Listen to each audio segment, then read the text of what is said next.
did not discuss it, so I don't think there's any need to study it together.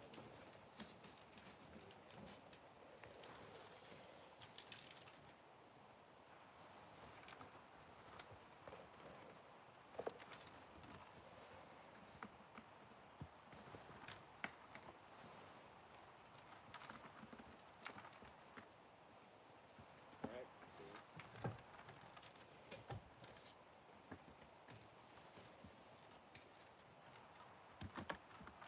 And Delight says, I think someone on Earth has advanced technology. Okay, thank you. Thank you, Delight, for your information. Thank you. So, it could be anything. I don't know. We're just trying to figure out what's going on here.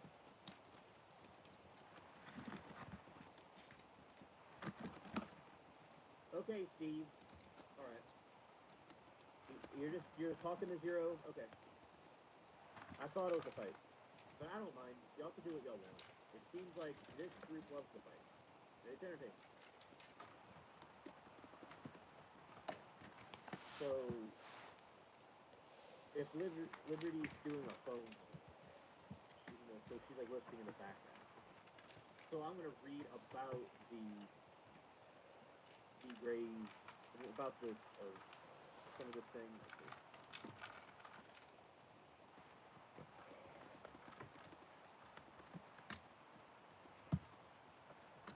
Oh, 5 cats. That's fine. I'm very honored. Very flattered. Thank you. A shout out to 5 Cats Television, greatest cat stream on the internet. So here we go. Let's see about this. I'll put it somewhere over here.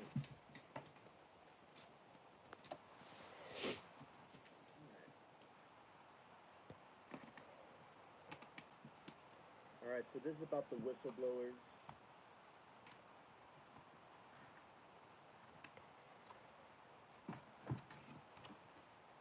Let's see.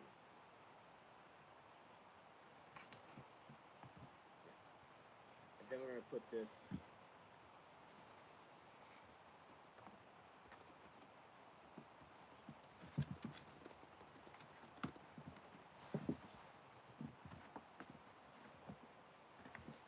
Okay, a third inmate has been caught. A third inmate has been caught. Blame Moki. Yes, all hail Moki.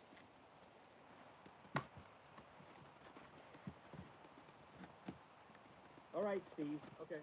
And remember, Steve, I'm just glancing at the chat. I'm not completely, maybe paying attention to what's going on, but alright, as long as y'all are doing well.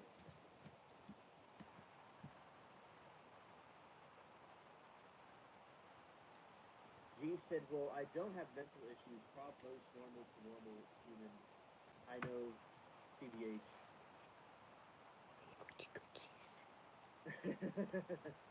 Hilarious, Anna. Hilarious.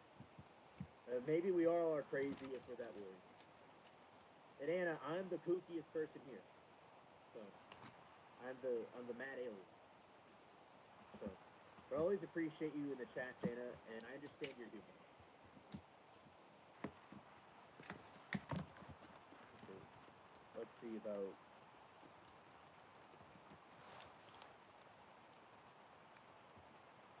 Alright, so now we're going to go to this other part, description and details of, okay, reptilian species. Let's go here.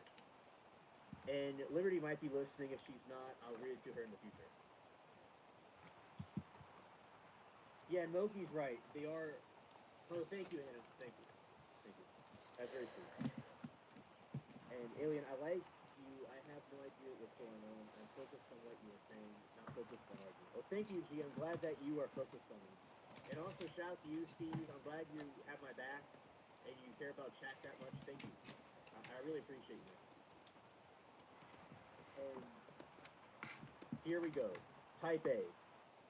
Originally from the Thuban star system, aka Alpha Draconis, approximately 3,000 light years ago from Earth. This is a single star system. This species is the oldest, most influential reptilian species of the three.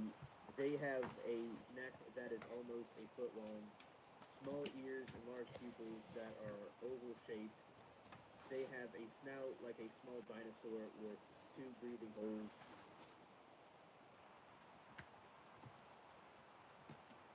Oh, that's very sweet. That's very sweet, Five Cast. And Remy says, and thank you all. Have fun. Much love. Night night. Thanks for hosting it, Remy. You're welcome, Remy. Have a very great weekend. Thank you so much for being here. Oh yeah, Remy. Thank you.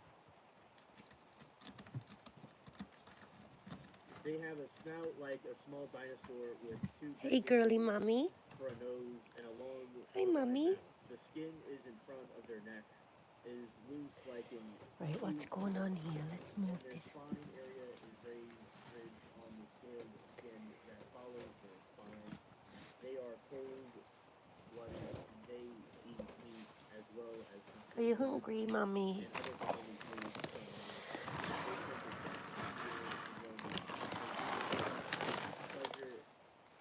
They detect fear, they get pleasure endorphins, and are released within their brain. Basically, fear turns them on. All right, Zero.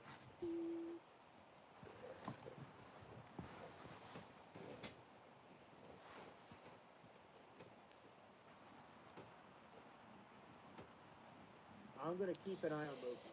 Got me. And G will keep another eye on Loki, and Stranded will also. Alright, Type B. Originally from the Alcares star system, aka New Draconis, approximately 89 light years from Earth, this is a multi-star system. This species has a wrinkled forehead and very sharp, angled ears that are set off from their scalp about half an inch. Their neck is approximately 6 to 8 inches long and has blue skin around not only their neck, but also their upper chest. They have large, oval, vertical pupils.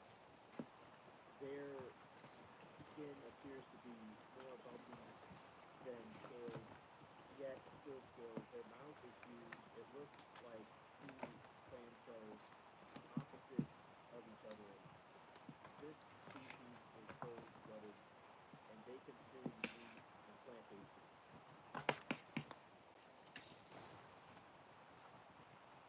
And he said, no confession, someone like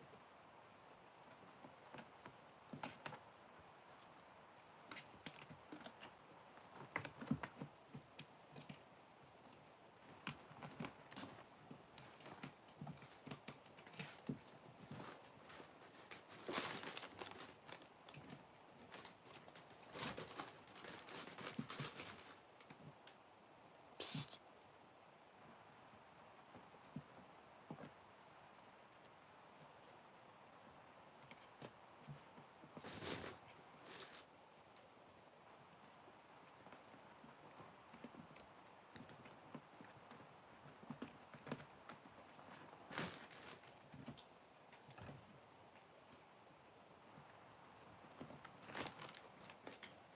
Good morning again, Council. Good morning again, Ms. Reed. Good morning, Jules. So, I appreciate your patience. You saw this with the other students, what was your indication of the truth, the whole truth, and nothing but the truth.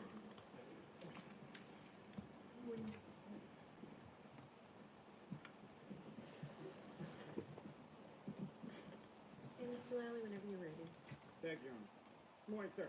Morning. Could you?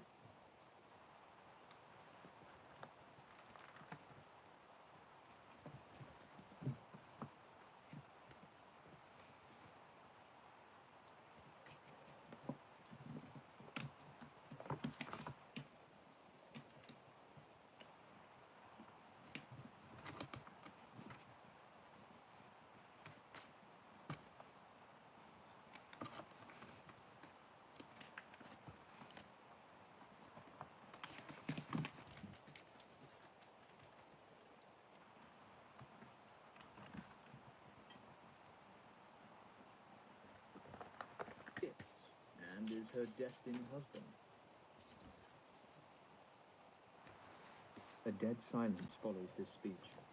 It was broken at last by Amphinomus, the famous son of Lord Nathus and grandson of Aretius. He was the leading spirit among the suitors from the corn and grasslands of Dulichium. Penelope found his conversation especially agreeable, because he was a man of principle. He now began speaking with their best interests at heart. "My friends," he said, "I am not willing to put Telemachus to death. It is a dreadful thing to spill the blood of princes. Before all else, let us learn the god's will. If the oracles of Almighty Zeus approve the deed, I will be his executioner myself and urge on the rest of you. But if the gods say no, I advise you to hold your hand." They agreed with what Amphinomus said, and rose straight away, went to Odysseus' palace, and sat down on their polished chairs. It was at this moment that a sudden idea came to Penelope, to confront her suitors in all their brutal pride. She knew well enough that her son's murder had been plotted in the palace, for Medon the herald had heard of the plot and warned her. So now she gathered her ladies round her and went down to the hall. When she came near her suitors, the great lady drew a fold of her shining veil across her cheeks, took her stand by a pillar of the massive roof, and turning on Antinous, lashed him with her tongue. "Antinous, you're an arrogant and evil schemer, and they say that in judgment and eloquence you're the best man among your contemporaries in Ithaca. Now I know you're not. You covetous fool, how dare you plot against Telemachus' life, showing no compassion to suppliants, even though they are under Zeus' eye? It's sacrilege for someone who has received mercy to plot against someone in need of mercy. Would you not know that your father once sought refuge here from the fury of the mob, when their blood was up because he had joined the Taphian pirates on a raid on the Thesprotians, who were at peace with us? They would have killed him and had his heart out, and helped themselves to his fortune too, had not Odysseus come to his rescue and controlled their violence. Odysseus, at whose expense you are living free, whose wife you are courting, and whose son you propose to kill. You are causing me great anguish. I command you now to put an end to all this, and make the rest obey you." Eurymachus, son of Polybus, answered the queen. "Penelope," he said, "wise daughter of Icarius, have no fear. Dismiss these terrors from your mind. The man does not exist, will not exist, and will never be born, who will lay violent hands on Telemachus your son, so long as I live and am on earth to see the light of day. I assure you, and time will prove it, such a man's black blood would soon be gushing round my spear. Didn't Odysseus, the sacker of cities, befriend me too, and often take me on his knees to put a piece of roast meat in my fingers, and lift the red wine to my mouth? That makes Telemachus my dearest friend on earth, and I assure him he need have no fear of death at the suitor's hands. There is no escape from what the gods decree." These encouraging words were on his lips, but death for Telemachus was in his heart. Penelope withdrew to her splendid apartment on the upper floor, and there she wept for Odysseus, her beloved husband, till bright-eyed Athena closed her eyes in sweet sleep. That same evening the good swineherd returned to Odysseus and his son. They had killed a yearling pig, and were preparing it for supper. Athena had come up to Odysseus, Laertes' son, and touched him with her wand, changing him once more into an old man in filthy clothes. She was afraid that the swineherd would recognize him if he saw him undisguised, and being unable to keep the secret, would run down to tell Penelope the news. It was Telemachus who greeted him. "So here you are, my good Eumaeus. What news in the town? Are those proud suitors back from their ambush, or are they still out there watching for me on my way home?" And you, Eumaeus the swineherd, said in reply, "It wasn't my business to go down to the town and make inquiries about that. I was in too much of a hurry to deliver my message and get back here, and I had been joined on my way by a messenger whom your crew had sent running off to the palace. He was the first to give the news to your mother. But there's something that I do know, for I saw it with my own eyes. On my way back, I had climbed up above the town as far as Hermes Hill, when I saw a ship coming into our harbour. She had a crowd of men on board and a whole armoury of shields and two-edged spears. I took it to be them, but I cannot say for certain." When the great Telemachus heard this, he glanced at his father with a smile, which he was careful to hide from the swineherd. What have They you had now got there, finished T.S. preparing the man? meal, so they sat down and thoroughly enjoyed their supper together. When their thirst and hunger were satisfied, they thought of their beds and accepted the gift of sleep. Book 17. Odysseus goes to the town. What are you doing, boobity-boo-boo? As soon as dawn appeared, fresh I'm and hungry. rosy-fingered, noble Odysseus' dear son Telemachus was eager to set out for the city. Do you want He some of bound this? his elegant Where sandals you on going? his feet, picked up his strong spear that so well fitted his grasp, Oh, you get off the and laptop. as he set out You for the little city, fatty. said to his swineherd, Little "Old friend, fatty. I am going to the town now to show myself Pack to my a mother. day in. I'm Get sure off the she'll be laptop, shocked at T.S. dismal weeping and man. lamenting till she sees me in the flesh. T.S. man. So here are my instructions for you. Take our unfortunate visitor to the city and let him beg there for his meals. Anyone who wants Will you to get will off give the him a laptop, crust you and a cup two of ears? water. I myself cannot possibly look after all and Pack sundry. it in. It's I have too many behind troubles on my you. mind. And if he is annoyed by this, so much the worse for him. I believe in plain speaking." "Friend," the quick-witted Odysseus here put in, "I myself have no wish to be left behind. A town is a better place than the country for a man to beg for food. People who want to will give to me. I am unsuited by my age to live on a farm at a master's beck and call. So go on your way, and presently this Go on, man will bring me Doodles. along as you have told him to, when I have warmed myself at the fire and the sun gets hot. For these clothes of mine are terribly Oh, thin, little and I am afraid snickerdoodle. the morning frost might be too much for me. It's a long walk to the town, as you have told me." Telemachus now went off through the farm with rapid strides, planning vengeance on the suitors. When he reached the stately palace, he leant his spear against one of the What are tall you pillars, doing? then crossed the stone threshold and went in. The first to see him was the nurse Euryclea, who was busy spreading rugs over the ornate chairs. With tears in her eyes, she ran up to meet him, and soon all the maids of the brave Odysseus were pressing round him and showering affectionate Hiya, kisses on his head and little shoulders. girly. And now, the wise Penelope came out from her room, looking like Artemis or golden Aphrodite, and dissolved in tears as she threw her arms round her son's neck and kissed his forehead and his fine eyes. "You're back, Telemachus, light of my eyes," she said between her sobs. "And I thought I would never see you again, after you had sailed for Pylos to find out about your dear father, so secretly, so much against my wishes. Come, tell me whether you saw him." "Mother," the thoughtful Telemachus replied, "do not bring me to tears or stir my emotions when I have just escaped from a violent death.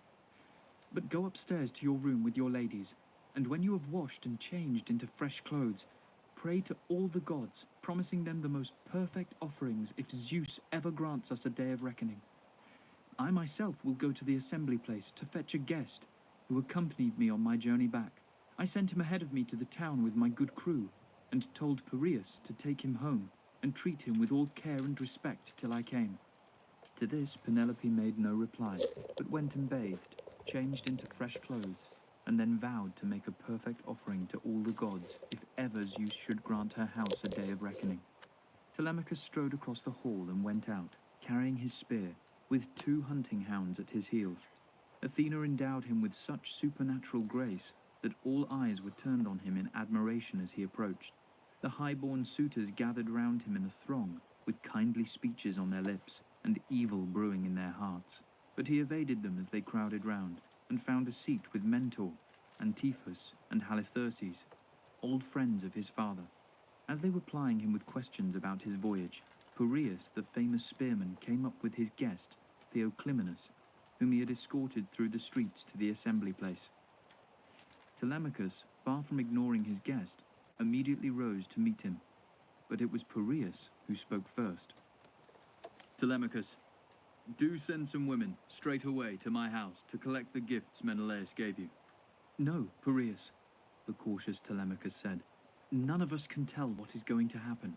If my lords the suitors assassinate me in the palace and divide up my estate, I should like you or one of my friends here to keep and enjoy the treasures. On the other hand, if I succeed in sending the suitors to their doom, then bring the gifts to my house and make us both happy." This settled, he led the way home for his travel-worn guest, and brought him to the stately palace, where they threw down their cloaks on settles and chairs, stepped into the polished baths, and bathed. When the maidservants had finished bathing them and rubbing them with oil, they gave them tunics and threw warm cloaks round their shoulders, and the two left the baths and sat down on chairs. A maid came with water in a fine golden jug and poured it out over a silver basin for them to rinse their hands. She drew up a polished table, and the faithful housekeeper brought some bread and set it by them, together with a choice of delicacies, helping them liberally to all she could offer.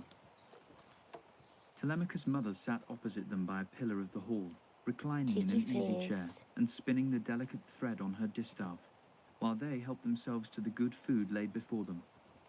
When they had all satisfied their hunger and thirst, the wise Penelope broke the silence, saying, "Telemachus, I am going upstairs. I am going to lie down on my bed of sorrows watered by my tears ever since Odysseus went with the sons of Atreus to Ilium. You could not bring yourself to tell me before the proud suitors come back to the house whether you have heard anything about your father's return." "Very well, mother," said Telemachus. "I will tell you the truth. We went to Pylos, and there visited King Nestor, the shepherd of his people, who received me in his great palace and showed me every hospitality. He might have been my father, and I his long-lost son just back from my travels. So kindly did he and his royal sons look after me.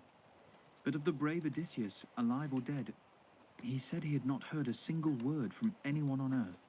However, he lent me a sturdy chariot and pair to take me on to the famous warrior Menelaus, Atreus' son, and there I saw Helen of Argos, for whose sake the Argives and the Trojans by a god's will suffered so much. Menelaus of the loud war cry asked what had brought me to this pleasant land of Lacedaemon, and when I had explained the whole matter, he cried, "How disgraceful! So the cowards want to creep into the brave man's bed. It is just as if a deer had put her two little unweaned fawns to sleep in a mighty lion's den, and gone to range the high ridges and the grassy dales for pasture. Back comes the lion to his lair, and the two fawns meet a grisly fate, as will these suitors at Odysseus' hands. Once, in the pleasant isle of Lesbos, I saw him stand up to Philomelides in a wrestling match, and bring him down with a mighty throw which delighted all the Achaeans. By Father Zeus, Athena and Apollo, that's the Odysseus I should like to see these suitors meet. A swift death and a sorry wedding there would be for all. But as to your appeal and the questions you asked me, I have no wish to deceive you or to put you off with evasive answers. On the contrary, I shall pass on to you without concealment or reserve every word that I heard myself from the infallible lips of the old man of the sea. He told me that he had seen your father in great distress on an island in the nymph Calypso's palace, where she keeps him captive, for without ship or crew to carry him so far across the sea, it is impossible for him to reach his home. That is all I found out from Atreus' son, the famous warrior Menelaus. This accomplished, I left him. The immortal gods sent me a favorable wind and brought me quickly back to my beloved Ithaca." Penelope was deeply moved by what Telemachus told her, and now the godlike Theoclymenus joined in. "Honorable lady, wife of Laertes, son of Odysseus, Menelaus has no accurate information. But listen to me. I will give you a clear and truthful prophecy. I swear by Zeus before all other gods, and by the board of hospitality, and by the good Odysseus' hearth at which I stand, that Odysseus is actually in his own country at this moment, at rest or on the move, gathering information about these crimes, and scheming revenge on the suitors. Witness the omen which I saw as I sat on our good ship, and revealed to Telemachus." "Sir," said the prudent Penelope, "may what you say prove true. If it does, you will soon receive from me such friendship and generosity that anyone who meets you will call you a fortunate man." While they were talking together inside Odysseus' palace, the suitors, in their high and mighty way, were amusing themselves outside with throwing the discus and javelin in their usual place, the level terrace in front of Odysseus' palace, when supper time arrived, and the sheep returned from the fields round about in the charge of the usual drovers. Medon, who was their favourite herald and always attended their meals, came to summon them. "Now that you young men have enjoyed your sports, he said. "Come inside so that we may get supper ready. There's much to be said for a meal at the right time." The suitors did as he requested, left their games and flocked into the stately palace, where they threw down their cloaks on the seats and chairs and prepared for a banquet by slaughtering some full-grown sheep and goats, as well as several fatted hogs and a heifer from the herd. Odysseus and the loyal swineherd were now preparing to come in from the country to the town. It was the master herdsman who spoke first. "Friend," he said, "I see you're still determined to go to the town today, as my master said you should. I myself would rather leave you here to look after the farm, but I respect and fear him. He might scold me later, and a rebuke from one's master can be very unpleasant. So now let us be on our way. The best part of the day is gone, and you may well find it chilly towards evening." "Understood and agreed," said Odysseus. "A word to the wise. Let's make a start, and you must lead all the way. But do give me a staff to lean on, if you have one cut and ready. You say the path is very slippery." As he spoke, he threw the strap of his poor shabby knapsack over his shoulders, and Eumaeus gave him a staff to his liking. Then the pair set out, leaving the dogs and herdsmen behind to look after the farm. In this way, Eumaeus brought his master to the city, hobbling along with his staff and looking like a wretched old beggar in the miserable clothes he was wearing. They walked on down a rocky path till they were near the city, and there came to a solidly built clear-flowing fountain where the people of the town drew their water. It had been built by Ithacus, Neritus, and Polyctor. A group of black poplars, flourishing on the moisture, encircled the spot. The cool stream came tumbling down from the rock overhead, and above the fountain an altar had been erected to the nymphs, where all travellers made their offerings. Here they came across Melanthius, son of Dolius, who with 2 drovers to help him was driving down some goats for the suitors' table, the pick of all his herds. This man no sooner set eyes on them than he burst into a torrent of vulgar abuse, which roused Odysseus to anger. "Ha!" the fellow cried. "One villain leading another, a case of birds of a feather. Tell me, you miserable swineherd, where are you taking this dirty pig of yours, this nauseating beggar and plate licker at the feast? Just the sort to stand scratching his back against the doorposts, begging for scraps, but never asking for swords and cauldrons. Give him to me, to look after the folds, to muck out the pens and carry fodder to the kids, and he might thrive on whey and put some muscles on his thighs. But the fellow has got into bad ways, and work on the farm is the last thing he's looking for. He'd much rather fill his gluttonous belly by grovelling and begging round the town. You mark my words, and time will prove me right. If he goes to noble Odysseus' palace, a shower of footstools shied at his head by the men there will break in pieces on his ribs." With that he passed by, and as he did so the fool landed a kick on Odysseus' hip, failing, however, to push him off the path, so firm was his stance. Odysseus debated whether to leap at the fellow and kill him with his staff, or to lift him by his middle and smash his head on the ground. In the end, he managed to control himself. It was the swineherd who looked Melanthius full in the face and rebuked him. "Nymphs of the fountain, daughters of Zeus," he cried, raising his hands in earnest prayer. "If ever Odysseus made you a burnt offering of the thighs of rams, or kids wrapped up in their rich fat, grant me my wish that he himself may be brought back to us by some god. He'd soon cure you, Melanthius, of all the swaggering ways you have picked up since you took to loafing round the town while incompetent herdsmen ruin your flocks." "Well, I'll be. What a load of snarling from a vicious mongrel," retorted the goatherd Melanthius. "One of these days I'll pack him off from Ithaca in a black ship and sell him for a fortune. As for Telemachus, may Apollo with his silver bow shoot him down in the palace this very day, or the suitors crush him, as surely as Odysseus' chance of returning home from abroad has gone forever." With that he left them to pursue their way, while he himself went ahead and was soon at the king's house, where he went straight in and joined the suitors, taking a seat opposite Eurymachus, who had a liking for him. The servants helped him to the roast, and the trusty housekeeper brought him some bread. Odysseus and the good swineherd now arrived. They paused outside, and the notes from a polished lyre came to their ears. For Phemius was just tuning up for a song. "Eumaeus," said Odysseus, taking the swineherd by the arm. "This must surely be Odysseus' palace. It would be easy to pick it out at a glance from any number of houses. There are buildings beyond buildings. The courtyard wall with its coping is a fine piece of work, and those folding doors are true defenses.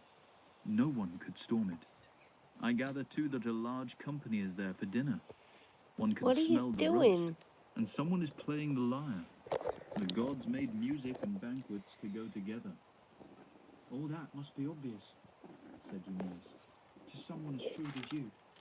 But now let's consider our next move. Either you go into the palace first and approach the suitors while I stay where I am, or, if you prefer it, you wait here Stop and knocking let me her be the randomly, first to you go in. little bugger. But in that case, don't be long, or they may see you here outside and throw something at you or drive you away. Do think about this." "Right, agreed," said the noble, long-suffering Odysseus. "A word to the wise. You shall go in first while I stay here, for I am quite used to blows and missiles. I have been toughened by what I have suffered on the waves and on the battlefield. After all that, a bit more makes no difference. But if there is anything that a man can't conceal, it is the craving of an accursed belly, the cause of so much trouble to men. It even prompts them to fit out great ships and sail the barren seas, bringing death and destruction to their enemies." As they stood talking, a dog lying there lifted his head and pricked up his ears.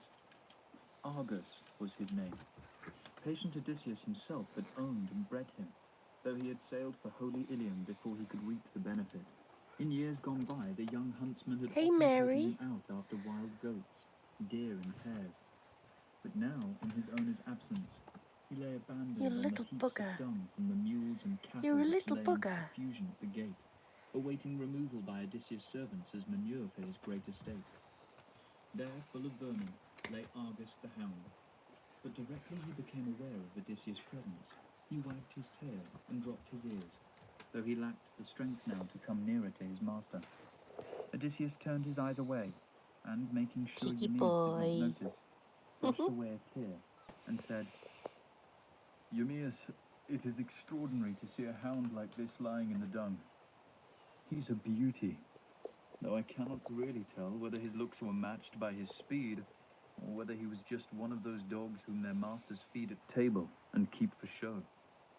Then Eumaeus the swineherd, said in reply, "This dog did have a master, but it's all too plain that he died abroad. If he was now Alright, I what think he it's was a girl. in the heyday Just of making his sure. concern, as Odysseus left him 'Cause I and thought it set may off be a boy forward, there for a second. you'd be astonished at his speed and power. No game that he gave chase to could escape him in the deepest depth of the forest. He was a marvel, too, at picking up the scent. But now he's in a bad way. His master has died far away from home, and the women are too thoughtless to look after him. Servants, when their masters are no longer there to order them about, have little will to do their duties as they should. All-seeing Zeus takes half the good out of a man on the day he becomes a slave." With this, Eumaeus left him, and, entering the stately palace, passed Oi, straight Dodie. into the hall where the haughty suitors were assembled. As for Argus, the black hand of death descended on him the moment he caught sight of Odysseus, after 20 years. The godlike Telemachus was the first to observe the swineherd coming through the palace, and beckoned to him at once to join him. Eumaeus looked about him, and picked up a stool which stood there for the carver to sit on when carving meat for the suitors at their banquets in the hall. This he brought and placed at Telemachus' table, opposite him, and sat down. The steward fetched a portion of meat, What are which you he set doing? before him, and helped him to bread from a basket. Close on his heels, Odysseus entered the buildings. He looked like some wretched old beggar leaning on a stick, his body covered with filthy rags. He sat down on the ashwood threshold just inside the door, with his back against a pillar of cypress, smoothed by some carpenter long ago, and expertly true to the line. Telemachus beckoned the swineherd to his side, and selecting a whole loaf from the beautiful bowl of bread, and as much meat as his cupped hands would hold, he said, "Take this food and give it to the stranger, and tell him to go the rounds himself and beg from each of the suitors in turn, for diffidence doesn't suit a person in need." As instructed, the swineherd went up to Odysseus and spoke these winged words. "Stranger, Telemachus gives you this and tells you to go the rounds and beg from each of the suitors in turn. He says that diffidence doesn't suit a beggar." Resourceful Odysseus responded with these words: "I pray to you, Lord Zeus, to make Telemachus a happy man and grant him all the wishes of his heart." He then stretched out both hands to take the food, put it down in front of his feet on his shabby bag, and ate his meal while the minstrels sang in the hall. He had finished his supper just as the divine bard was coming to an end, and then the company began to fill the hall with uproar. Athena now appeared before Odysseus, Laertes' son, and urged him to go round collecting scraps from the suitors, and so learn to distinguish the good from the bad, though this did not mean that in the end she was to save a single one from destruction. So Odysseus set off and began to beg from them one after the other, working from left to right, and stretching out his hand to each like a man who has been a beggar all his life. They gave him food out of pity, and, surprised at his appearance, asked each other who he was and where he had come from. At this point, the goatherd Melanthius called out, "Suitors of our noble queen, listen to what I can tell you about this stranger. I've seen him before. It was when the swineherd was bringing him down here. But I really don't know who he is and where he comes from." At once, Antinous rounded on Eumaeus. "How typical of our distinguished swineherd," he cried. "Why did you bring this fellow to town? Haven't we vagabonds enough already? Loathsome beggars, plate lickers at our feasts? Are you so dissatisfied with the numbers collected here to eat your master's food that you must ask this fellow as well?" Then Eumaeus the swineherd, replied, "Antinous, you may be nobly born, but there's nothing noble in your speech. Who would of his own accord approach and invite a wandering stranger in, unless he were a craftsman who worked for the whole community, a prophet, a physician, a carpenter, or even a divine minstrel who can give pleasure with his songs? For all the world over, such guests as those are welcomed, whereas nobody would call a beggar in to eat up his food.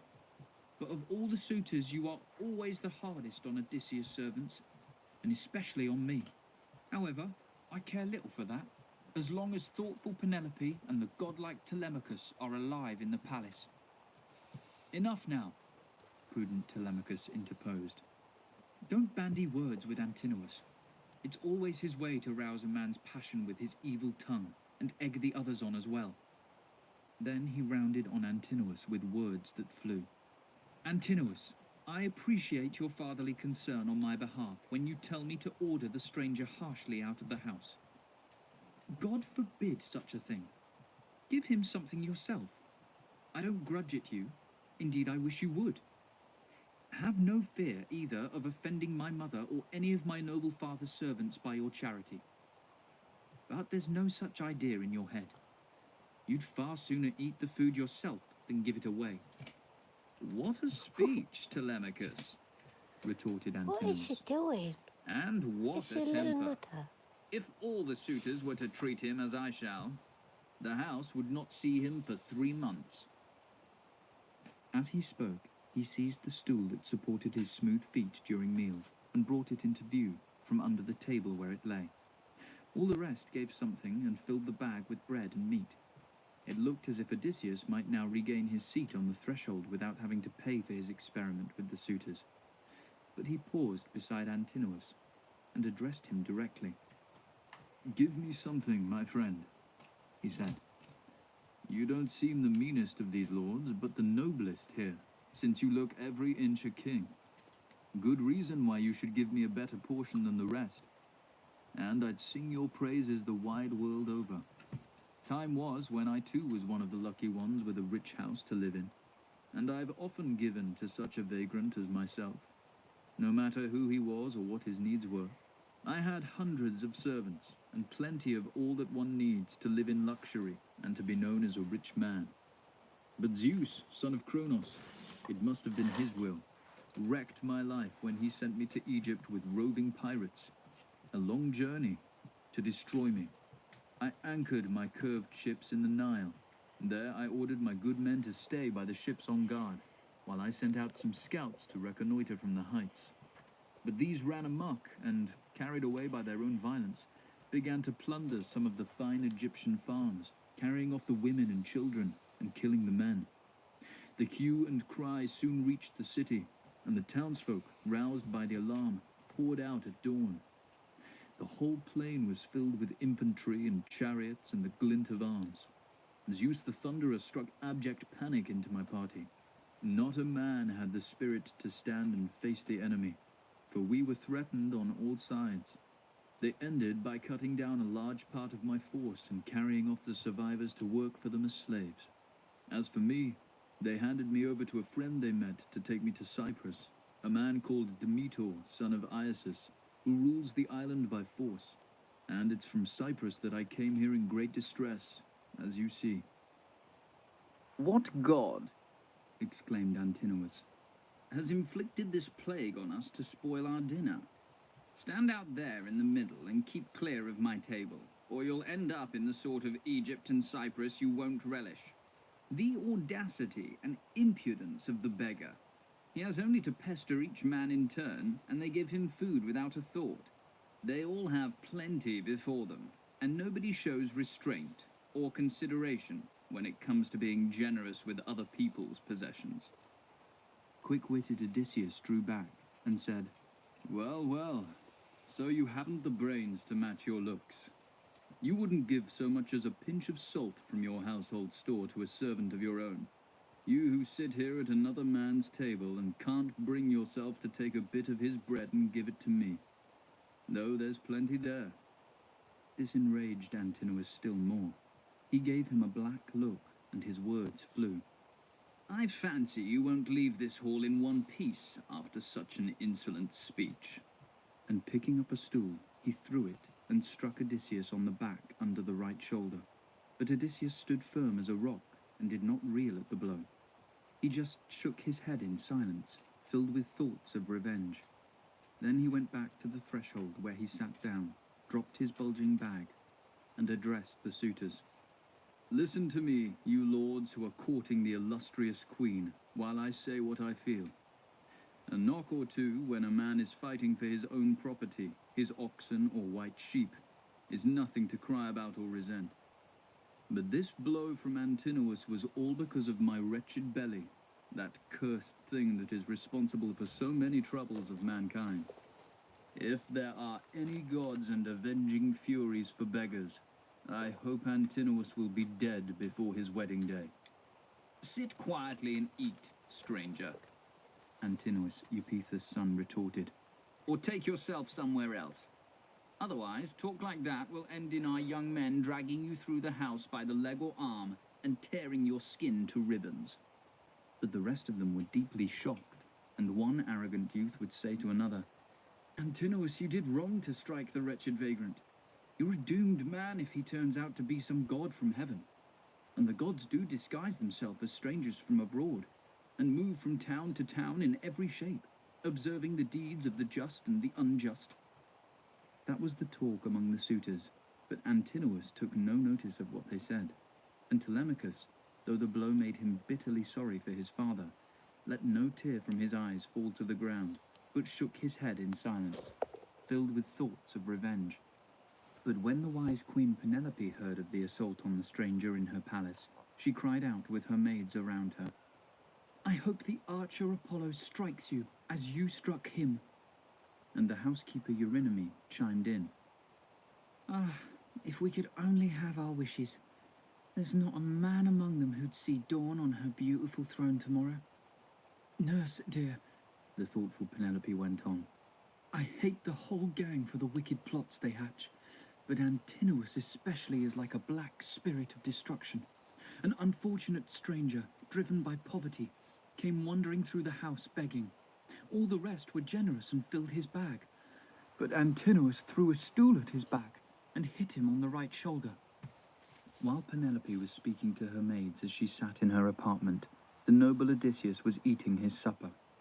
Penelope now summoned her trusty swineherd and said, Go, my good Eumaeus, and ask the stranger to come here. I should like to welcome him and ask whether he has heard anything about my valiant husband, or seen him with his own eyes. He has the look of a man who has travelled far. Then you, Eumaeus the swineherd, said in reply, My queen, I only wish the young lords would be quiet. With the tales he can tell, the man would hold you spellbound. 3 nights I had him, 3 days I kept him in my hut, for I was the first man he came across on escaping from his ship. But even so, he couldn't finish the story of his misfortunes. Sitting in my home, he held me spellbound. It was like fixing one's eyes on a minstrel who's been taught by the gods to sing words that bring delight to mortals, and everyone longs to hear him when he sings. He says he is an old family friend of Odysseus and lives in Crete, the home of the descendants of King Minos. Starting from there, like a rolling stone, and after many painful adventures, he has now arrived here, and he is positive that he has heard of Odysseus, that he's near at hand and alive, in the rich Thesprotian country, and bringing home a fortune. Go now and call him, said the thoughtful Penelope, so that he can tell me his story himself, and let these others sit outside or in the hall below and enjoy themselves, as they're in a cheerful mood. Their own wealth, their bread and mellow wine, lies untouched at home, with no one but their servants to consume it, while they spend their whole time in and out of our house. They slaughter our oxen, our sheep, and our fatted goats. They feast themselves and drink our sparkling wine without a second thought. The truth is, much of our wealth is being squandered. There is nobody like Odysseus in charge to purge the house of this blight. Ah, if Odysseus could only come back to his own country. He and his son would soon pay them out for their crimes. As she finished, Telemachus gave a loud sneeze, and the startling noise echoed round the house. Penelope laughed, turned to Eumaeus, and said in words that flew, Go and bring this stranger here to me. Didn't you notice that my son sneezed a blessing on all I had said? May this mean that death is inevitable for all the suitors. Not a man can escape his doom. One more point, and don't forget it. If, when I hear him tell his own story, I consider he is telling nothing but the truth, I will give him a fine new cloak and tunic. With these instructions, the swineherd left her, and approaching the stranger, spoke these winged words. My friend, he said, the wise Penelope, Telemachus' mother, summons you. Sorrow-stricken as she is moved to ask you some questions about her husband. If she considers you're telling nothing but the truth, she will give you a cloak and tunic, which you need more than anything else. And then you can satisfy your stomach by begging for bread in the town, where anyone who wants to will give you food. Eumaeus, answered the much-enduring Odysseus, I should be glad to give Icarius' daughter, the wise Penelope, the whole truth. For I am well informed about Odysseus, whose misfortunes I have shared. But I am frightened of this crowd of hot-tempered suitors, whose insolence and violent acts reach as high as the iron heavens. Just now, when that fellow struck me a painful blow, as I was walking harmlessly through the house, neither Telemachus nor anyone else lifted a finger to save me. So ask Penelope to wait in the hall and restrain her impatience till sunset, when she can question me about her husband's homecoming. Then let her give me a seat nearer the fire, for my clothes are mere rags, as you know, since it was you whom I first asked for help. When he heard what the other had to say, the swineherd went back. As soon as he crossed the threshold of her room, Penelope exclaimed, Eumaeus, you haven't brought him. What does the wanderer mean by this? Is he afraid of someone in particular? Or is there some other reason why he lingers timidly? A timid beggar is a bad beggar. He talks good sense, Eumaeus replied. Anyone who wanted to avoid being attacked by those insolent men would feel the same. He asks you to wait till sundown. That time would suit you better too, my queen, as it will allow you to converse with the stranger in private. The stranger is no fool, the thoughtful Penelope answered. However matters turn out. In the whole world, I don't believe there's another set of brutal and evil schemers like these. His message delivered, the worthy swineherd left her and rejoined the assembled suitors where he at once sought out Telemachus, and, holding his head close, whispered winged words in his ear, so that the others could not hear him. Dear master, I'm leaving presently to look after the pigs and farm, your livelihood and mine. It's for you to see to everything here. Look to your own safety first, and take care that you don't come to harm. For plenty of these Achaeans harbour evil thoughts. May Zeus destroy them before they destroy us. Very well, old friend, said the prudent Telemachus. Go when you've had your supper, and in the morning come back with some good beasts for slaughter. I will see to everything here. I love you. I and the immortal gods. I love you, little Gucci. The swineherd sat down again on the polished settle, and when he had satisfied his appetite and thirst, went back to his pigs, leaving the courts and hall full of banqueters who, as the evening drew on, turned to the pleasures of singing and dancing. Book 18. The Beggar in the Palace. There now appeared a common vagrant who used to beg in the town of Ithaca, and was notorious for his insatiable greed and his ability to eat and drink all the time. He was a big fellow, yet in spite of appearances, he had no stamina or muscle. Arneas was the name his lady mother had given him at his birth, but all the young men nicknamed him Iris, as he ran errands for anyone who asked. I love you. This was the man who now came along, intent on chasing Odysseus from his own house. He began to abuse him, and his words flew. Get away from the porch, old man, or you'll find yourself dragged off by the foot. Can't you see they're all tipping me the wink to haul you out, though I'm reluctant to? Get up now, or you and I will soon come to blows. Odysseus of the nimble wits gave him a black look. What's got into you? He replied. I'm not doing or saying anything to hurt you. I don't grudge what anyone may give you, however much it is. This threshold will hold us both, and you shouldn't mind if people give me things, since, I take it, you are a tramp like myself, and we are both dependent on the gods for a living. Think twice before you challenge me. Or once you have roused me, old as I am, I'll dye your lips and breast with your own blood. That would also give me a quieter day tomorrow, for I don't think Just come in, they're all up here, baby girl. The palace of Laertes' son Odysseus. At this, the beggar come Iris lost his temper. Well, come I'll on. be, he cried. How glibly the swine talks, like an old hag at the oven.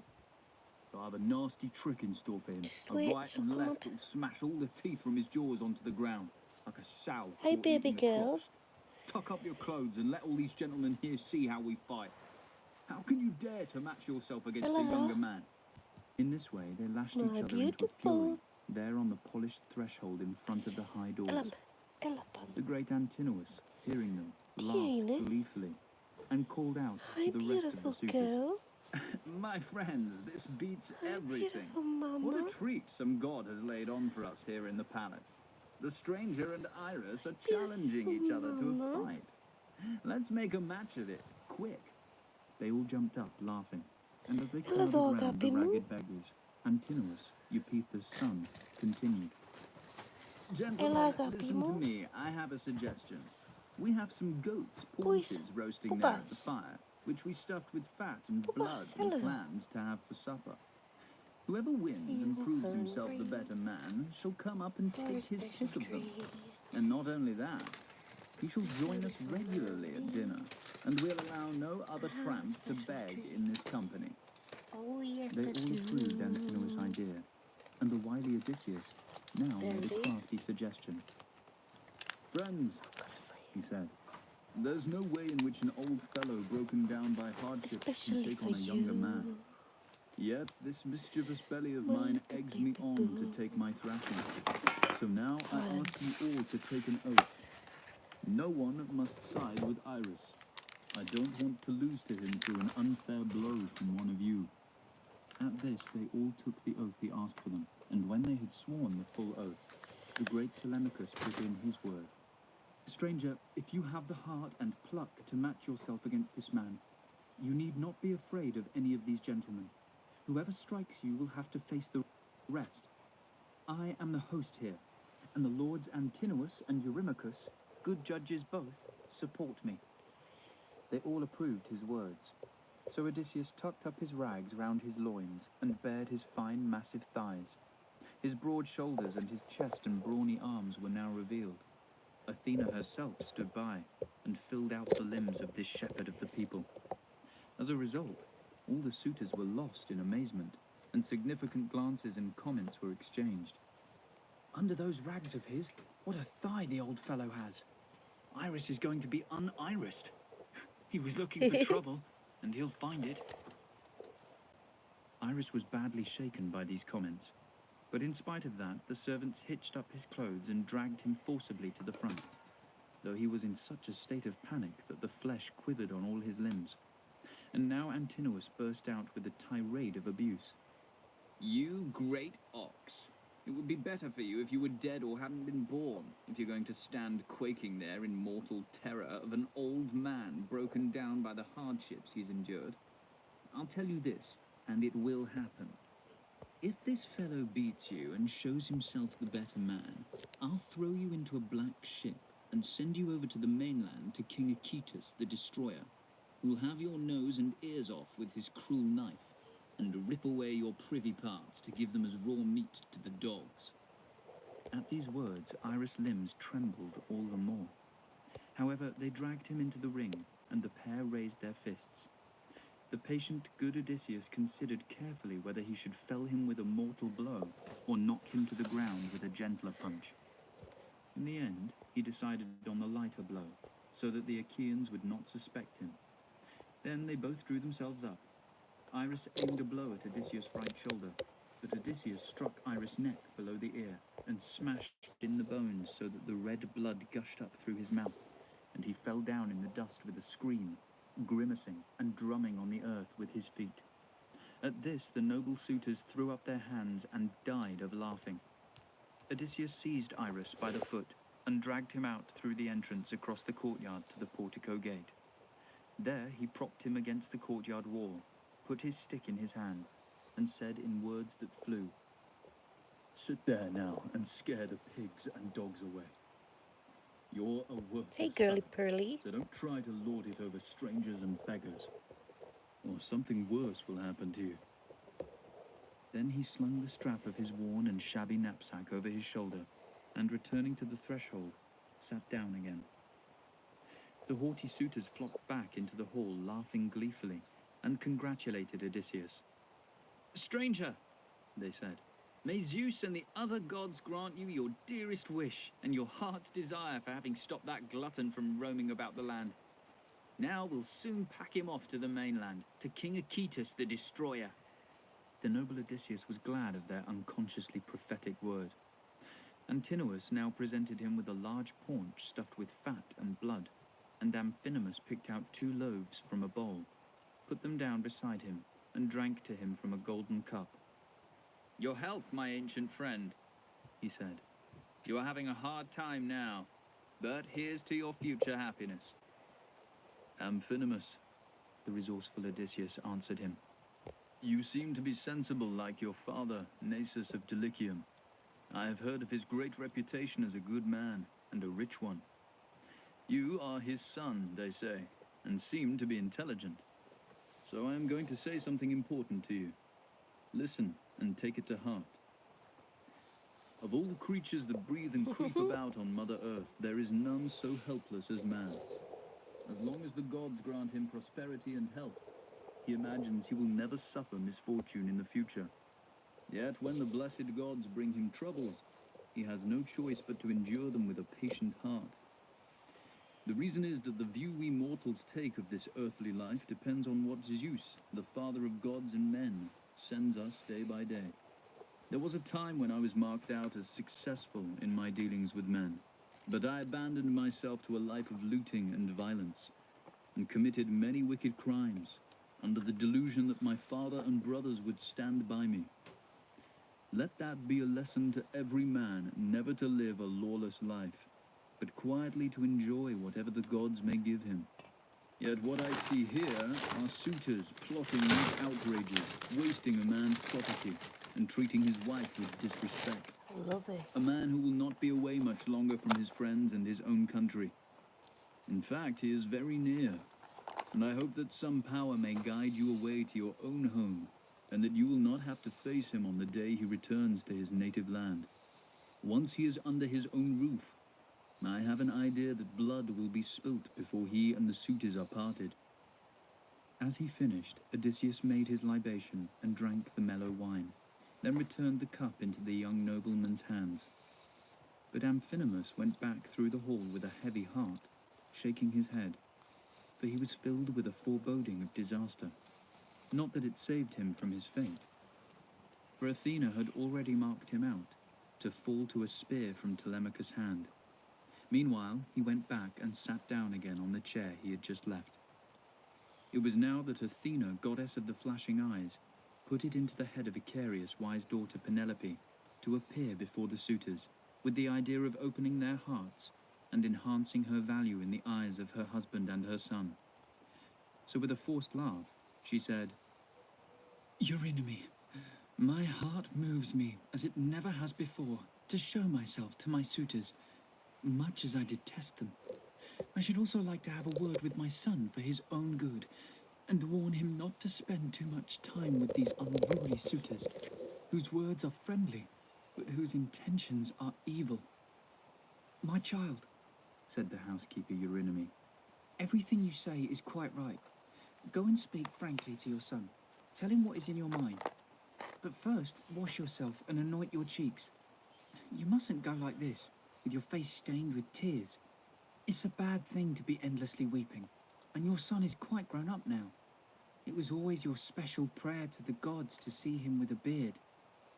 "Eurynome," said the sagacious Penelope, "I know you're concerned for me, but don't encourage me in this way to wash myself and anoint my cheeks. The gods of Olympus robbed me of my looks on the day my husband took ship and sailed away. However, tell Autonoe and Hippodamia to come here to attend me in the hall. I am not going to face that masculine company alone. Modesty forbids." So the old woman went off through the house to take this message to the maids and send them to their mistress. The bright-eyed goddess Athena now had another idea. She shed sweet drowsiness on Penelope so that her whole body relaxed, and she leant back and fell asleep on the couch where she was sitting. The great goddess then endowed her with immortal gifts to make the Achaeans marvel at her beauty. First, she cleansed her fair cheeks with a divine ointment used by Aphrodite when she puts on her lovely crown to join the Graces in their charming dance. Then she made her taller and fuller in appearance, and her skin whiter than newly sawn ivory. When her work was done, the goddess withdrew, and the white-armed maids came up from another part of the house, chattering. Penelope woke up, rubbed her cheeks with her hands, and exclaimed, "What a wonderful sleep, in spite of all my troubles. I wish holy Artemis would grant me a death as gentle as that this very moment, and save me from wasting my life in anguish and longing for my dear husband, who had all the virtues and was the finest man in all Achaea." Then she left her bright room and went downstairs, not by herself, but with the two waiting women. When she came near to her suitors, the great lady drew a fold of her shining veil across her cheeks and took her stand by a pillar of the massive roof, with a faithful maid on either side. The suitors went weak at the knees. Their hearts melted with desire, and every man among them voiced a prayer that he might sleep with her. But Penelope turned to her dear son. "Telemachus," she said, "your sense and judgment aren't what they were. As a boy you used to have much greater shrewdness, but now that you are grown up and have entered on manhood, and anyone from the outside world, seeing how tall and handsome you are, would take you for a rich man's son, you no longer show the same sense and judgment. Look what has just happened in this hall, how you allowed this visitor of ours to be so shamefully treated. What if our guest sitting quietly in our home were to suffer serious harm from such rough handling? It is on you that people would lay the blame and the disgrace." "Mother," the sensible Telemachus replied, I don't resent your indignation at what happened, but I do note and understand everything they do, the good and the bad. I'm not the child I was, but it is impossible for me always to take the sensible line. I'm being harassed by these mischief makers who surround me here, and there's no one to support me.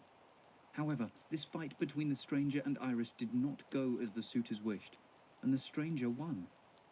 Ah, Father Zeus, Athena, and Apollo, how I should love this very day in our palace to see these suitors beaten men, scattered about in the courtyard and in our halls with their heads lolling on their shoulders, and the strength knocked out of all their limbs, just like Iris sitting out there at the courtyard gate, his head lolling like a drunkard's, and unable to stand up on his feet and find his way home to his own place, a broken man.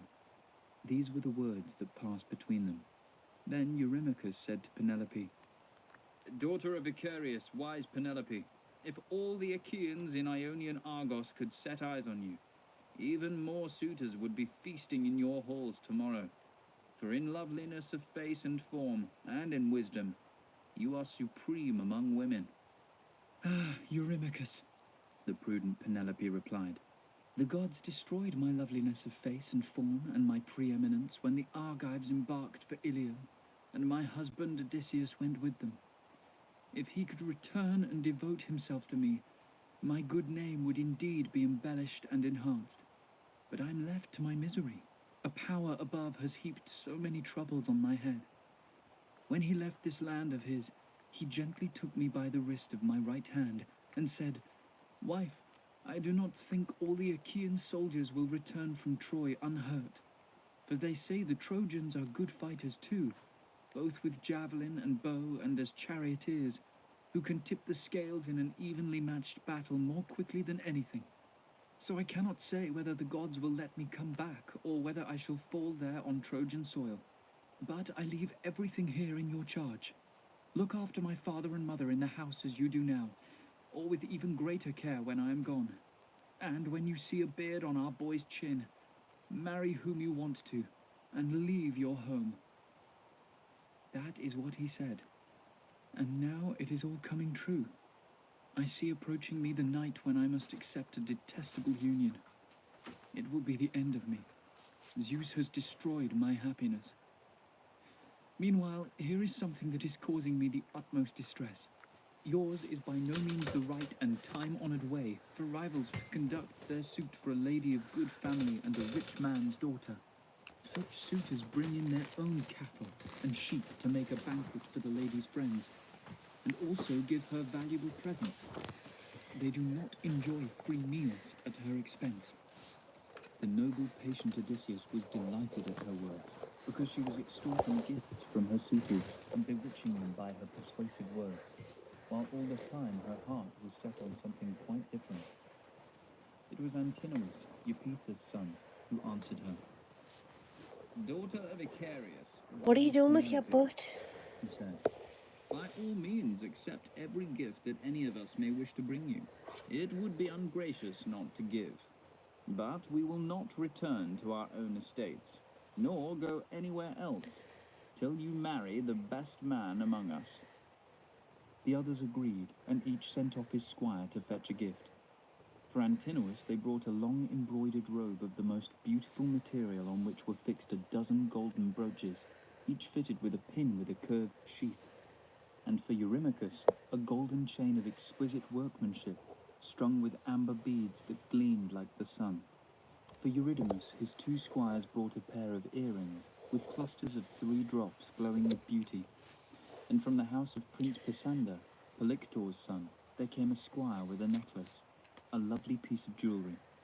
Thus each of the young lords contributed his own valuable gift, and presently the great lady Penelope withdrew to her upper apartment, escorted by her waiting women, carrying the magnificent presents.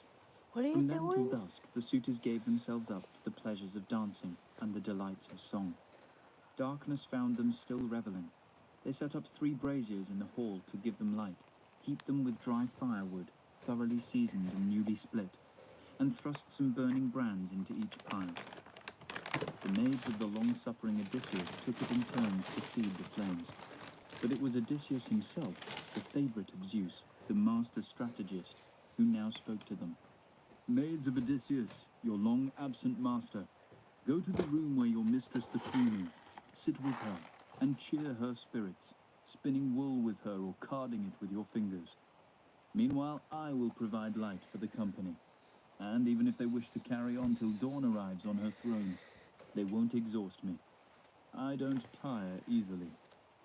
The girls laughed and exchanged glances, but Melantho of the pretty cheeks jeered at him outrageously.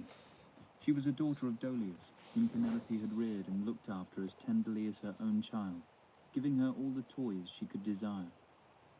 But in spite of this, the girl had no sympathy for Penelope's woes. She was in love with Eurymachus, and had become his mistress. It was she who now spoke insultingly to Odysseus. "You still here? You must be soft in the head not to go for your night's lodging to the smithy, or some other doss house, instead of coming here and airing your views so boldly and disrespectfully before all these gentlemen. The wine has fuddled your wits, or perhaps you talk such rubbish only because you are always like this. Has the beating you gave the beggar Iris gone to your head? Look out, or before long a better man than Iris will stand up to punch your head in with his great fists and send you packing, covered in blood." "You bitch," retorted the ready-witted Odysseus, giving her a black look. "I shall go straight over and tell Telemachus what you said, so he can hack you to pieces on the spot." His words sent the women scuttling through the house, their knees trembling beneath them in alarm, for they were convinced he meant it. But Odysseus took his stand by the burning braziers, tending the lights and keeping an eye on them all, though his thoughts were busy elsewhere with schemes that were not doomed to come to nothing. Athena, meanwhile, had no intention of allowing the insolent suitors to abandon their caustic insults. She wished the anguish to bite deeper yet into the heart of Odysseus, Laertes' son. Eurymachus was the first to taunt the stranger and raise a laugh among his friends. "Listen, fellow suitors of our noble queen," he cried. "Something in me prompts me to speak. This fellow's coming to Odysseus' palace is a godsend. At any rate, it seems to me that the torchlight comes from the man's head. There's not the slightest vestige of hair on it." He then turned to Odysseus, the sacker of cities. "Stranger," he said, "I wonder how you'd like to work for me if I hired you, at a proper wage, of course, choosing stones for building walls and planting trees for timber on an outlying farm of mine. I would see that you had regular food and provide you with clothing and sandals. But you've got into bad ways, and work on a farm is the last thing you're looking for.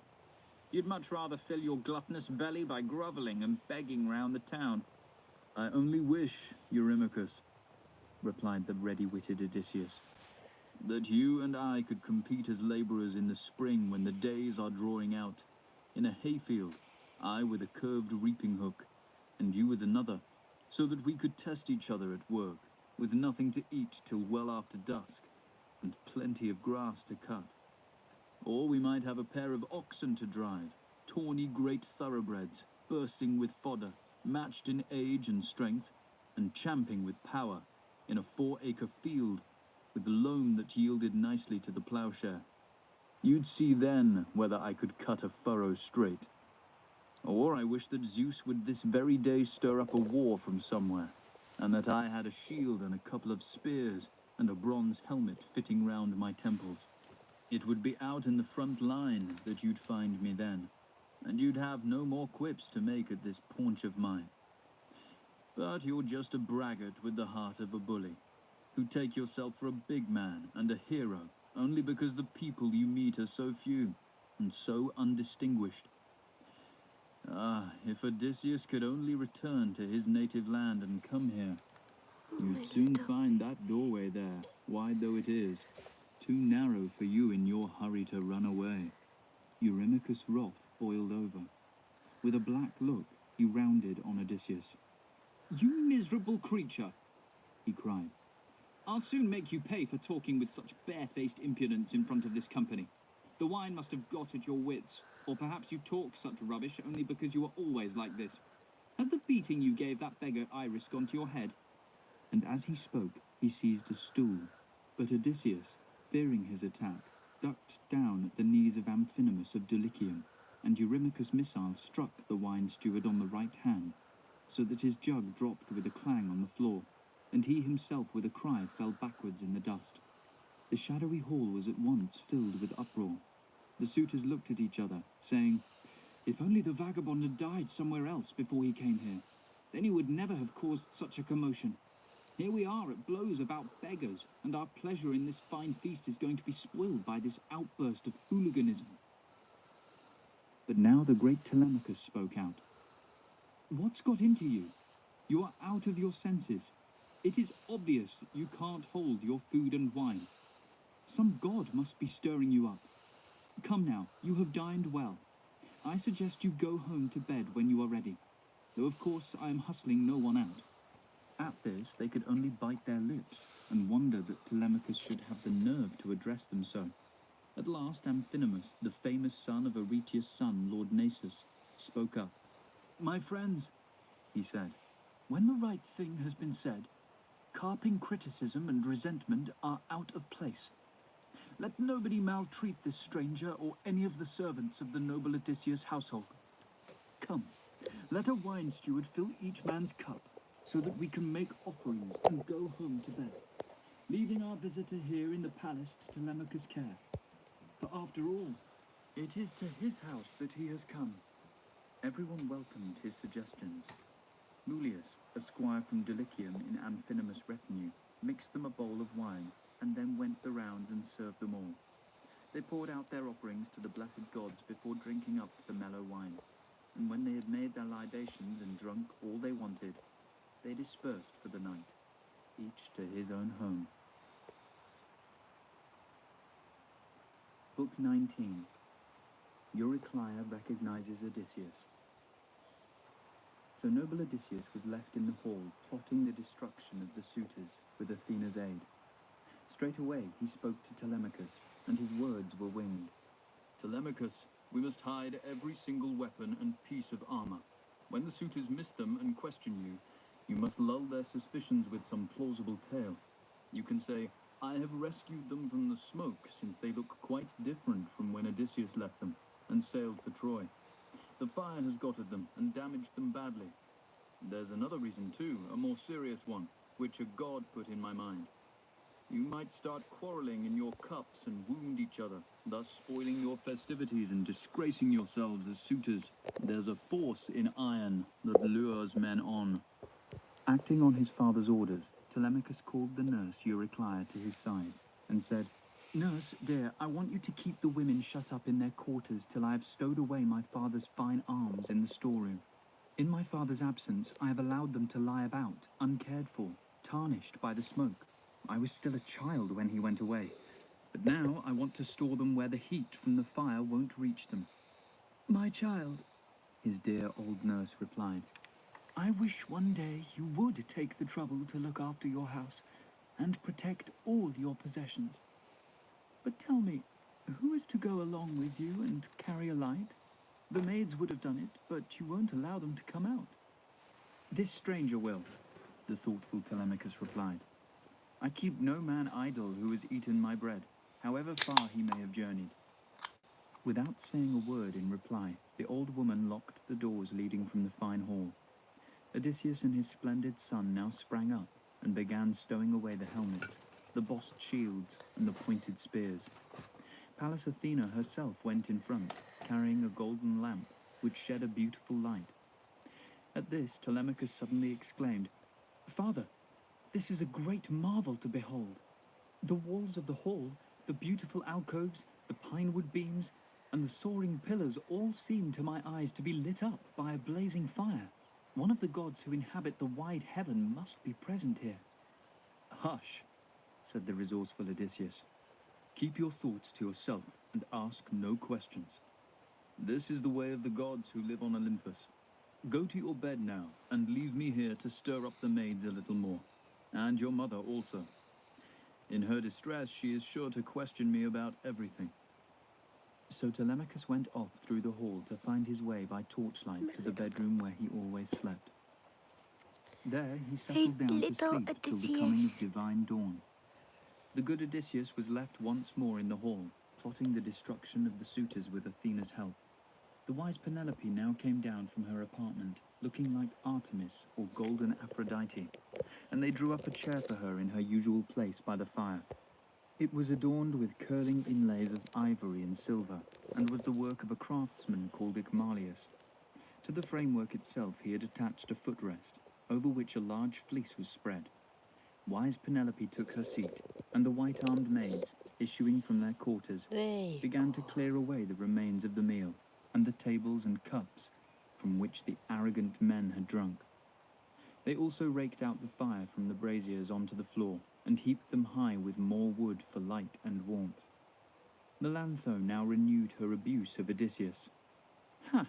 Still here," she cried, "to plague us all night long, prowling around the house and ogling the women. Off with you, wretch, and be glad of the supper you had, or you'll find yourself pelted out of the house with lighted brands." Odysseus of the nimble wits turned on her with a black look. "What's got into you, woman?" he said. "Why attack me with such spite? Is it because I'm dirty and dressed in rags and go round the country begging? But I have no choice. This is how it is for all beggars and vagrants.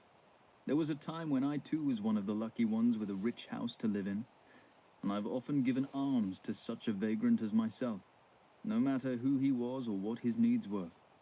I had hundreds of servants, and plenty of all one needs to live in luxury and be counted rich. But Zeus, it must have been his will, wrecked my life.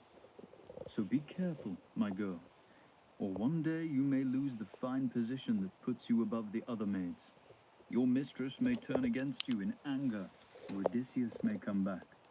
There's still a chance of that. And if he's really dead and gone forever, he has a son by the grace of Apollo as good as himself. He's of an age when no bad behavior in the palace of any of you women escapes his notice." Wise Penelope, who had listened, rounded on the maid with a rebuke. "You may be sure, you bold creature, you shameless bitch, that I am not unaware of your disgraceful behavior, and you shall pay dearly for it. For you knew perfectly well, you heard me say so myself, that in my ever-present distress I meant to question this stranger here in my house for any news he might have of my husband." And turning to Eurynome, the housekeeper, she said, "Bring a chair here with a rug on it for my guest to sit on, so that he and I can talk to one another. There are questions I want to ask him." Eurynome hurried off and came back with a polished chair on which she spread a rug. Here the noble and stalwart Odysseus sat down, and thoughtful Penelope spoke first. "Stranger, the first question I will ask you is, who are you and where do you come from? What is your city, and who are your parents?" "My lady," answered the resourceful Odysseus, "there is not a man in the wide world who could find fault with you, for your fame has reached broad heaven itself, like that of some illustrious king, ruling a populous and mighty country with the fear of the gods in his heart, and upholding justice.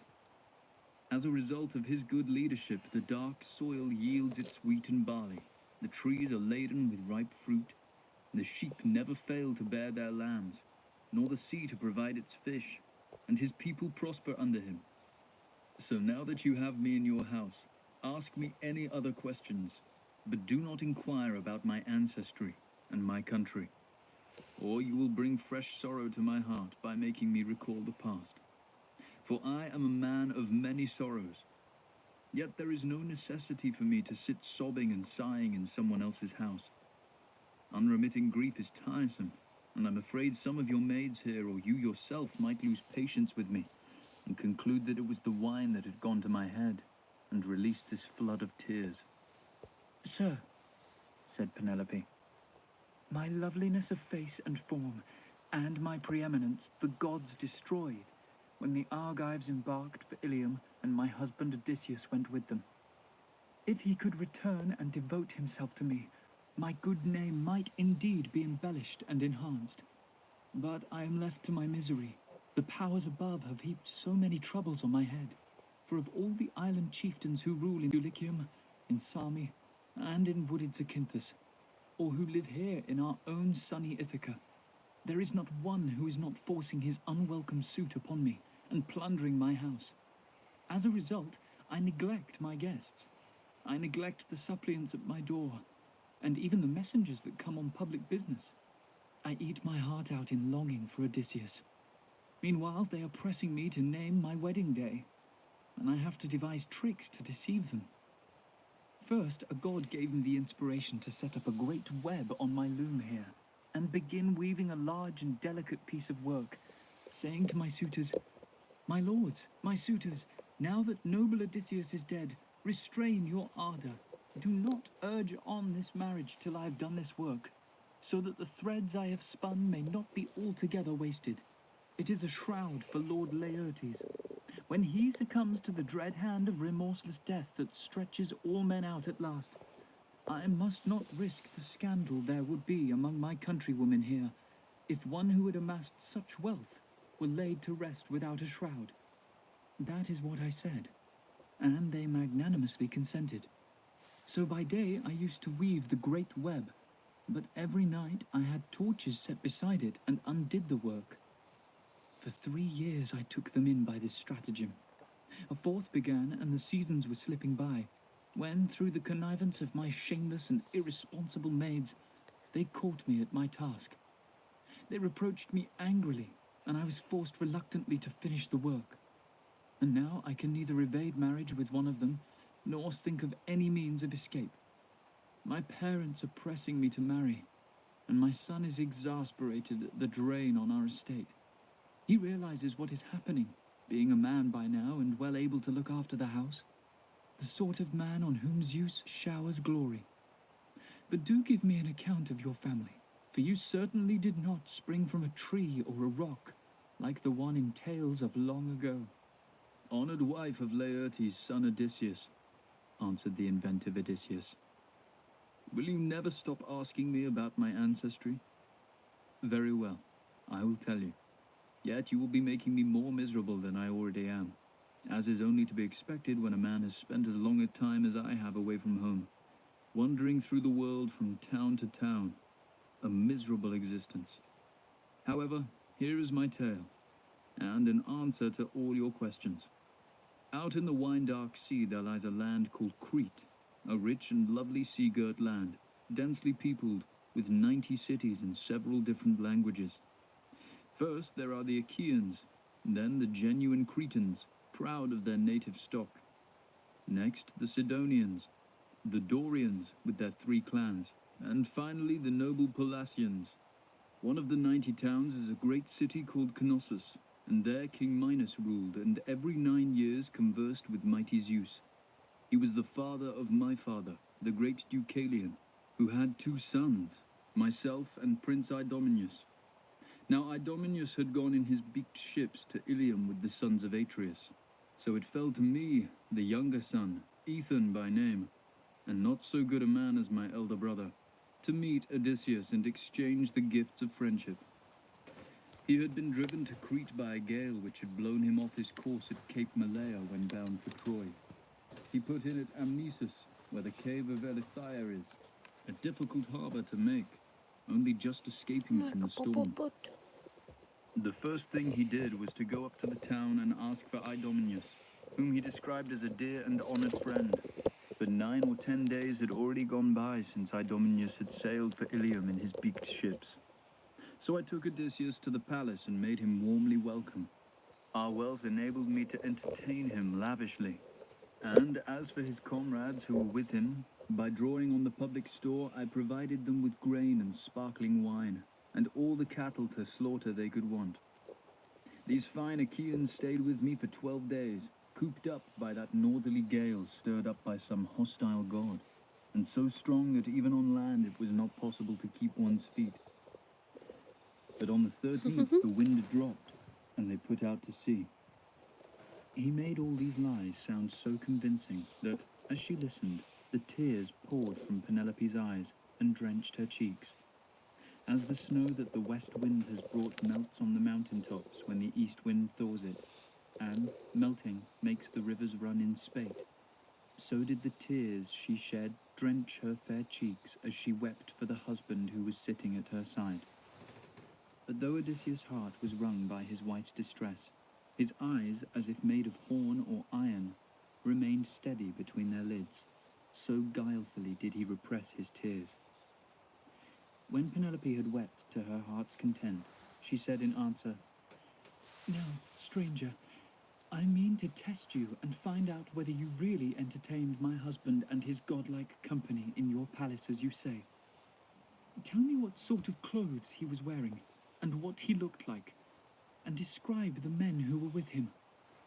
"My lady," replied the resourceful Odysseus, "it is difficult for me to speak after parting so long ago, and it is 20 years since he left my country. However, I'll give you the picture of him that I have in my mind's eye.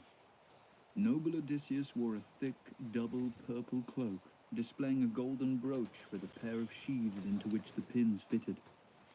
There was a device on the face of it, a hound holding down a dappled fawn in his forepaws and ripping it as it scrabbled. Everyone admired the workmanship, the hound ripping and throttling the fawn scrabbling with his feet in his efforts to escape, and the whole thing done in gold. I noticed his tunic, too. It gleamed on his body like the skin of a dried onion. It was so smooth, and it shone like the sun.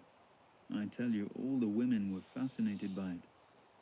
I cannot say whether Odysseus wore these clothes at home, or whether they had been given him by one of his friends when he embarked, or by some acquaintance he visited. For Odysseus had friends everywhere. Few Achaeans were like him. I myself gave him a bronze sword, a fine purple mantle, and a tunic with a fringe. And I saw him off with all honors in his well-found ship. And here's another thing. He had a squire in his retinue who was a little older than himself. I'll tell you what he looked like, too. He was round in the shoulders, and had a dark complexion and curly hair. Eurybates was his name, and Odysseus thought more of him than of anyone else in his company, for the squire saw eye to eye with his leader. Odysseus' descriptions made Penelope even more disposed to weep, recognizing, as she did, the infallible signs that he had disclosed. She found relief in tears once more, then turned to him and said, "Friend, I pitied you before, but now you shall be a dear and honored guest in my house. For it was I who gave him those clothes, just as you described them. I who took them from our storeroom. I who folded them and pinned on the bright brooch as an ornament for him. And now I shall never welcome him home to the land he loved so well. It was an evil day when Odysseus sailed in his hollow ship to that city, evil Ilium, which I loathe to name." "My lady, honored wife of Laertes' son Odysseus," replied the subtle Odysseus, "do not ravage those fair cheeks any more, nor wring your heart by weeping for your husband. Not that I would blame you. Any woman mourns when she loses her husband, with whom she makes love, and whose children she has borne, even though he is a lesser man than Odysseus, whom people speak about as if he were a god. But dry your tears now, and hear what I have to say. I am speaking the truth, and am holding nothing back when I tell you that I have news of Odysseus' return, that he's alive and near, in the rich land of Thesprotia, and that he's bringing home a large fortune which he has solicited from the people there. But he has lost all his faithful companions and his hollow ship on the high seas. On his way from the island of Thrinacia, Zeus and the sun god were at odds with Odysseus because his men had killed the cattle of the sun, and his whole crew were drowned in the tempestuous sea. But he himself clung to the keel of his ship and was thrown up on shore by the waves in the country of the Phaeacians, who are close to the gods. These people, in the goodness of their hearts, paid him divine honors, showered gifts upon him, and were anxious to see him safely home themselves. Indeed, Odysseus would have been here long ago, had he not thought it the more profitable course to travel about in the pursuit of wealth. At accumulating wealth he is unsurpassed. In fact, not a man alive can rival him. I had all this from Phaedon, the Thesprotian king, who moreover swore in my presence over a drink offering in his palace that a ship with a crew standing by was waiting on the beach to convey Odysseus to his own country. But Phaedon sent me off before him, as a Thesprotian ship happened to be starting for the corn island of Dulichium. He even showed me what wealth Odysseus had amassed. The amount of treasure stored up for your lord there in the king's house would keep a man and his heirs to the 10th generation. Odysseus himself, Phaedon said, had gone to Dodona to find out the will of Zeus from the great oak tree that is sacred to the god, how he should approach his own native land after so long an absence, openly or in disguise. So he is safe and will soon be back. Indeed, he is very close. His exile from his friends and country will be ended soon, and you shall have my oath as well. I swear first by Zeus, the best and greatest of the gods, and then by the great Odysseus' hearth which I have come to, that everything will happen as I foretell. This very month Odysseus will be here, between the waning of the old moon and the waxing of the new. Friend, The wise Penelope replied to this. may what you say prove true. If it does, you will soon receive from me such friendship and generosity that anyone who meets you will call you a fortunate man.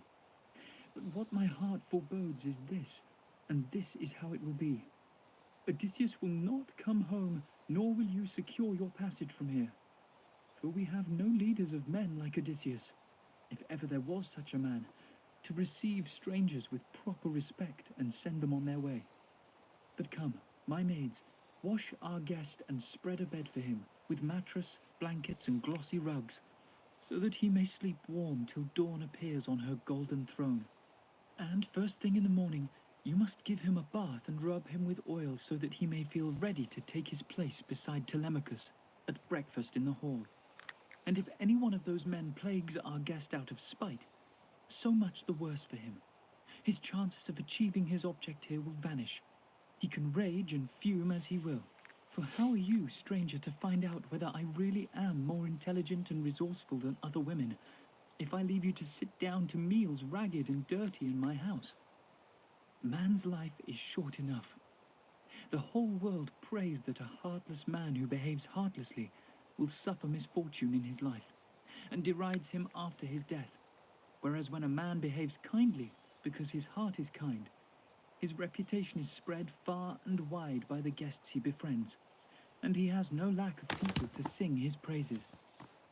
Honored wife of Laertes' son Odysseus, replied the astute Odysseus, I have a dislike of blankets and gleaming rugs ever since I sailed off in my long-oared ship and said farewell to the snow-capped hills of Crete.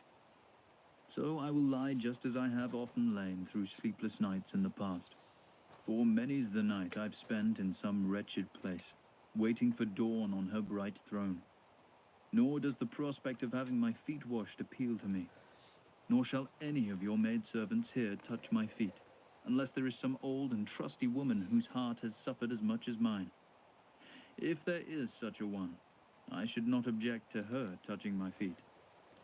To this the wise Penelope replied, My dear friend, as I cannot help calling the most understanding guest this house has ever welcomed from abroad, for you put everything so well and you talk with such understanding, I have just such a maid, an old woman of great discretion who faithfully nursed my unhappy husband and brought him up and took him in her arms the moment he was born. She will wash your feet, although she is rather frail. Come, my dear kind Eurycleia, get up and wash the feet of someone who is of the same age as your master. No doubt Odysseus' hands and feet are like our guests by now, for people age quickly in misfortune. At this, the old woman, covering her face with her hands, shed warm tears and gave voice to her grief. Alas, my child, how helpless I am to do anything for you. Zeus must indeed have hated you above all men, God-fearing though you were, for no one ever burnt for the Thunderer so many fat pieces from the thigh, and such choice sacrifices as you used to offer him when you prayed that you might reach a comfortable old age and bring up a splendid son. Yet you are the only one to whom Zeus has denied a homecoming. Perhaps the women in a foreign land have mocked my master when he called at some great house, just as you, sir, have been mocked by all these bitches here. It was to avoid their insults and sneers that you refused to let them wash your feet. Well, my wise Penelope, daughter of Icarius, has given me the task, and I am most willing. I will bathe your feet, both for Penelope's sake and for your own, since your unhappiness has touched my heart. But hear me out. There's something else I want to say. We have had plenty of travel-weary strangers here before, but not one that I've seen has reminded me so strongly of Odysseus, your looks and your voice and your very feet, as you. Old woman, said the quick-witted Odysseus, that is what everyone says who has set eyes on us both, that we are remarkably alike, as you yourself so shrewdly observe. The old woman fetched the gleaming basin which she always used for washing the feet of guests, poured in plenty of cold water, and added warm. Odysseus was sitting by the fire, but now he swung abruptly round to face the dark, for it had struck him suddenly that in touching him she might notice a certain scar he had, and his secret would be out. Eurycleia then came up to her master and began to wash him. At once she recognized the scar, the one Odysseus had received years before from the white tusk of a boar when on a visit to Autolycus and his sons. This nobleman, his mother's father, was the most accomplished thief and manipulator of oaths of his day. He owed his preeminence to the god Hermes himself, whose favor he sought by sacrificing lambs and kids in his honor, and in whom he secured a willing accomplice. He once went over to the rich island of Ithaca, where he found that his daughter had just given birth to a son. Eurycleia put the baby on its grandfather's knees as he finished supper, and said, Autolycus, think of a name to give your daughter's son. He has been much prayed for. By way of answer, Autolycus said, My son-in-law, my daughter, I will give you a name for him. I have been at odds with many men and women up and down this bounteous earth. So let his name, Odysseus, signify this. And when he has grown up and comes to his mother's old home at Parnassus, where I keep my worldly goods, I will give him a share of them, and send him back a happy man.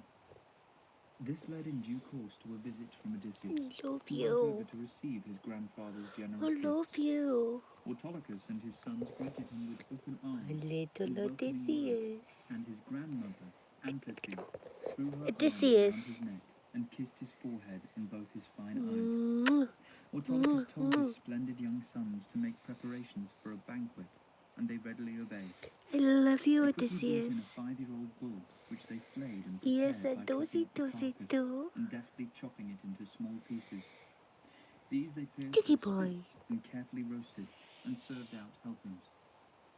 And so they banqueted for the rest of the day till sunset, all sharing alike and all contented with their share.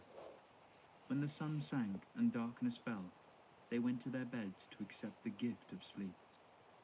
As soon as dawn appeared, fresh and rosy-fingered, Autolycus' sons, accompanied by the good Odysseus, set out for the chase with a pack of hounds. Climbing the steep and wooded heights of Parnassus, they soon reached the wind-swept glens of the mountain, and it was just as the sun, fresh from the smooth-flowing, deep-running stream of ocean, was touching the ploughlands with his first beams, that the beaters reached a certain wooded hollow. Ahead of them ran the hounds, hot on a scent.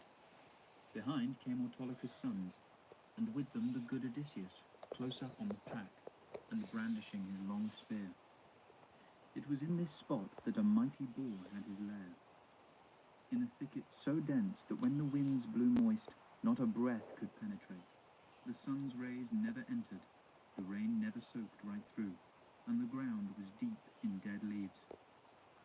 As the hunters came near, urging on the hounds, the sound of the feet of men and hounds reached the bull.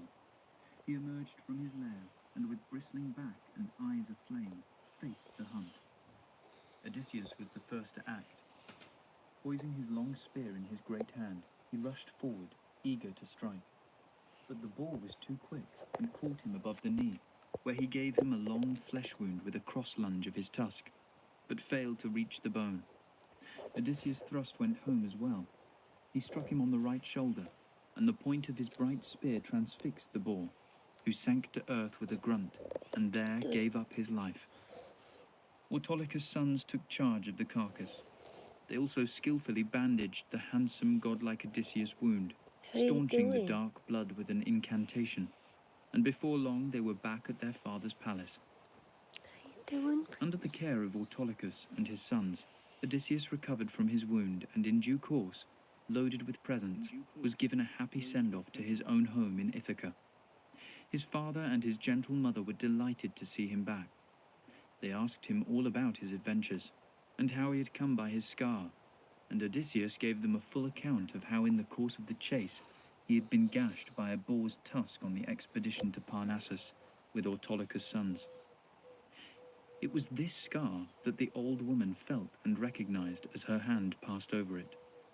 Abruptly, she let go of her master's foot, which made the metal ring as it dropped against the basin, upsetting it and spilling all the water on the floor. Delight and anguish swept through her heart together. Her eyes were filled with tears. Her voice stuck in her throat.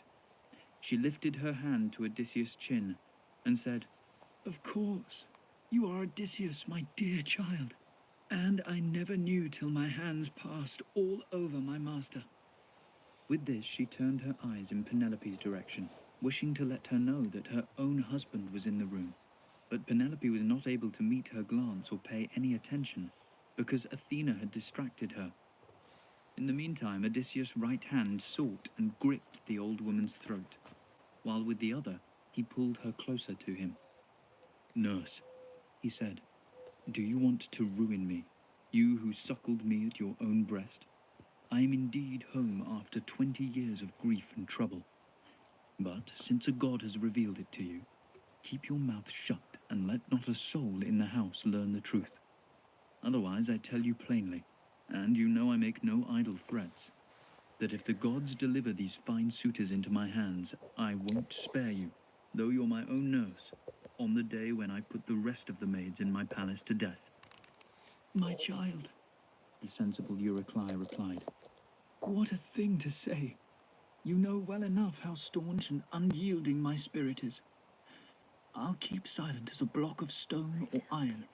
Remember this too, that if a god delivers these fine suitors into your hands, I will go through all the women and pick out the disloyal from the innocent." "Why mention that?" said the resourceful Odysseus. "There's no need. On my own account, I will take note of each and mark them down. Meanwhile, keep all this to yourself, and leave the issue to the gods." At this, the old woman went out of the hall to fetch water for his feet, as the whole basinful was spilt. When she had washed and rubbed them with olive oil, Odysseus drew his stool up to the fire once more to get warm, and covered the scar with his rags. It was wise Penelope who reopened their talk. "My friend," she said, "I have one more thing to ask you, just a small matter, as it will soon be time for sweet sleep, at least for those who grief allows them such a peaceful repose. But in my own case, heaven seems to have set no limit to my misery.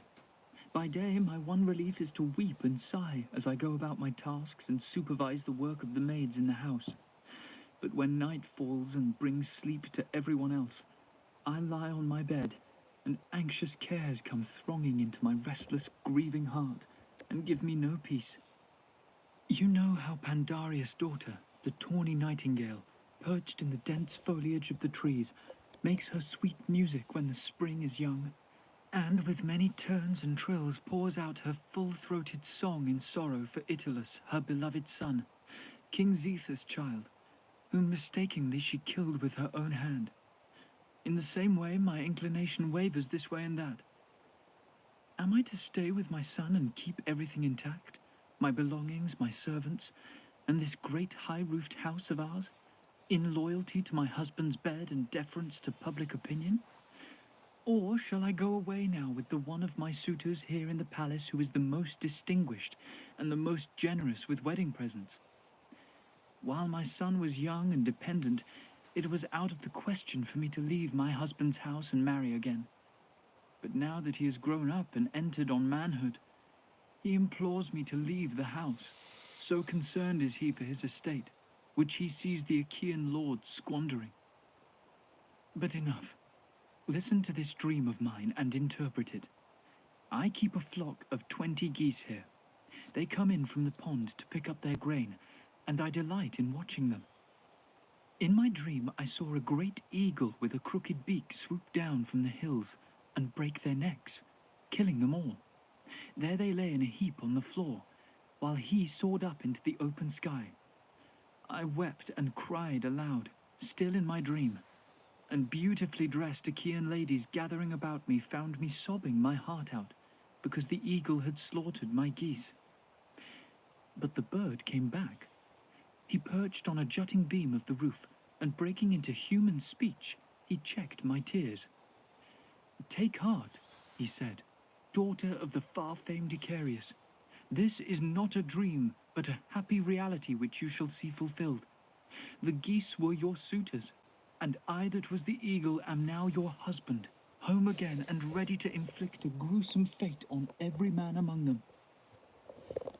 At this point I awoke. I looked around me, and there I saw the geese in the yard pecking their grain at the trough in their usual place. Lady, replied the subtle Odysseus, it's not possible to interpret this dream in any other way. You have learned from Odysseus himself how he will make it come true. Clearly the suitors are all of them doomed. There is not one who will escape his destined death. Dreams, my friend, said the thoughtful Penelope, are awkward and confusing things. Not all that people see in them comes true. For there are two gates through which these insubstantial visions reach us. One is of horn, and the other of ivory. Those that come through the carved ivory gate cheat us with empty promises that never see fulfillment, whereas those that issue from the gate of burnished horn inform the dreamer what will really happen. But I fear it was not from this source that my own strange dream came, much as I and my son would rejoice if it proved so. However, there is something else I want to tell you that will give you matter for thought. The hateful day is drawing very near which is to tear me from Odysseus' house, for I intend to propose a test using the very axes which he sometimes set up here at home, 12 in a row like the props under a new keel. Standing a good way off, he could shoot an arrow through them all. And now I am going to make the suitors compete in the same test of skill. Whoever proves the handiest at stringing the bow and shoots an arrow through each of the 12 axes, with that man I will go, bidding goodbye to this house that welcomed me as a bride, this lovely house so full of all good things, this home which even in my dreams I never shall forget. Honored wife of Laertes' son Odysseus, the resourceful Odysseus answered, do not delay this contest in the palace, for the resourceful Odysseus himself will be here long before those fellows have finished their fumbling attempts to string the polished bow and shoot an arrow through the iron axes. "Ah, my friend," said the wise Penelope, "if you would only sit here at my side in the hall and give me the pleasure of your company, my eyes would never close in drowsiness. But no one can do without sleep forever. The gods have given it its allotted place in our daily lives, like everything else on this bounteous earth. So now I shall go upstairs to lie down on what has always been for me a bed of sorrows, watered by my perpetual tears, since the day when Odysseus sailed away to that city, evil Ilium, which I loathe to name. There I will lie down. And as for you, lie down somewhere in the house, spread bedding on the floor, or let them make you a proper bed." So Penelope went up to her bright room, not alone, but escorted by her ladies. But as soon as they were all upstairs, she wept for Odysseus, her beloved husband, till Athena shed sweet sleep on her eyelids. Book 20. Prelude to the Crisis. The good Odysseus now lay down to sleep in the portico. He spread an untanned ox hide on the floor and piled it up with plenty of fleeces, from sheep that the suitors slaughtered daily, and Eurynome put a blanket over him when he had settled down. As he lay there wide awake, brewing trouble for his rivals, a group of women, the suitors' regular mistresses, came trooping out of the house, giggling and joking among themselves. Odysseus' anger rose in him. For a long time he debated in his mind and heart what to do. Should he leap up and put them all to death? Or should he let them spend this one last night in the arms of the arrogant suitors? His heart growled within him, as a bitch growls standing guard over her helpless pups, ready to fight when she sees a stranger. In the same way, he growled inside himself in outrage at their wickedness. But striking his chest, he called his heart to order and said, "Patience, my heart. You had something far more ignominious than this to endure when the invincible Cyclops devoured your brave comrades. And yet you managed to hold out, till your cunning notion got you clear of the cave, where you had thought your end had come." But though Odysseus was able by such self-rebuke to quell all mutiny in his heart, and steel it to endure steadily, nevertheless he could not help twisting and turning, just as a paunch stuffed with fat and blood is turned this way and that, in the blaze of the roaring fire, by a man who wants to get it quickly roasted.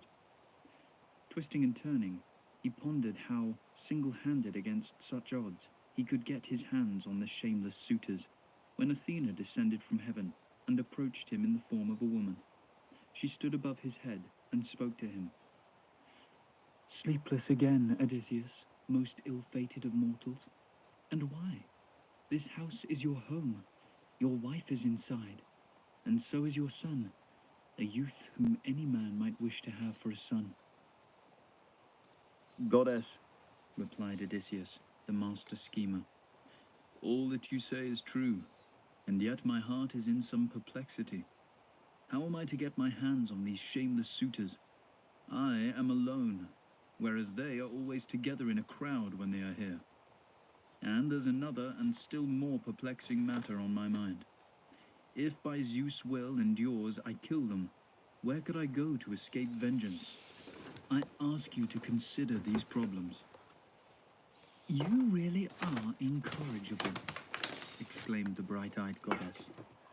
"Most people are content to put their trust in far inferior allies, mere mortals entirely devoid of cunning such as mine. But I, who have never ceased to watch over you in all your adventures, am a goddess. I will make my meaning plain. You and I could be surrounded by 50 companies of men-at-arms, all thirsting for our blood, but you would still drive away their cows and sheep. Come now, go to sleep. It is wearying to lie awake and keep watch the whole night through, and presently you'll rise above your troubles." With which the lady goddess closed his eyes in sleep and returned to Olympus. But no sooner had sleep come to Odysseus, resolving all his cares as it relaxed his limbs, than his faithful wife awoke, and sitting up in her soft bed gave way to tears. Then, tired of weeping, she made a special prayer to Artemis. "Artemis, lady goddess, daughter of Zeus, oh, for an arrow from your bow to pierce my heart and take away my spirit in this very hour. Or let the storm wind snatch me up and carry me down the misty ways to drop me where the stream of ocean circles back on itself, just as the daughters of Pandarius were carried away by the demons of the storm. The gods had killed their parents and left them orphaned in their home, but the divine Aphrodite nourished them on cheese, sweet honey, and mellow wine. Hera made them beautiful and wise beyond all other women. Chaste Artemis made them tall, and Athena taught them the skills to make beautiful things.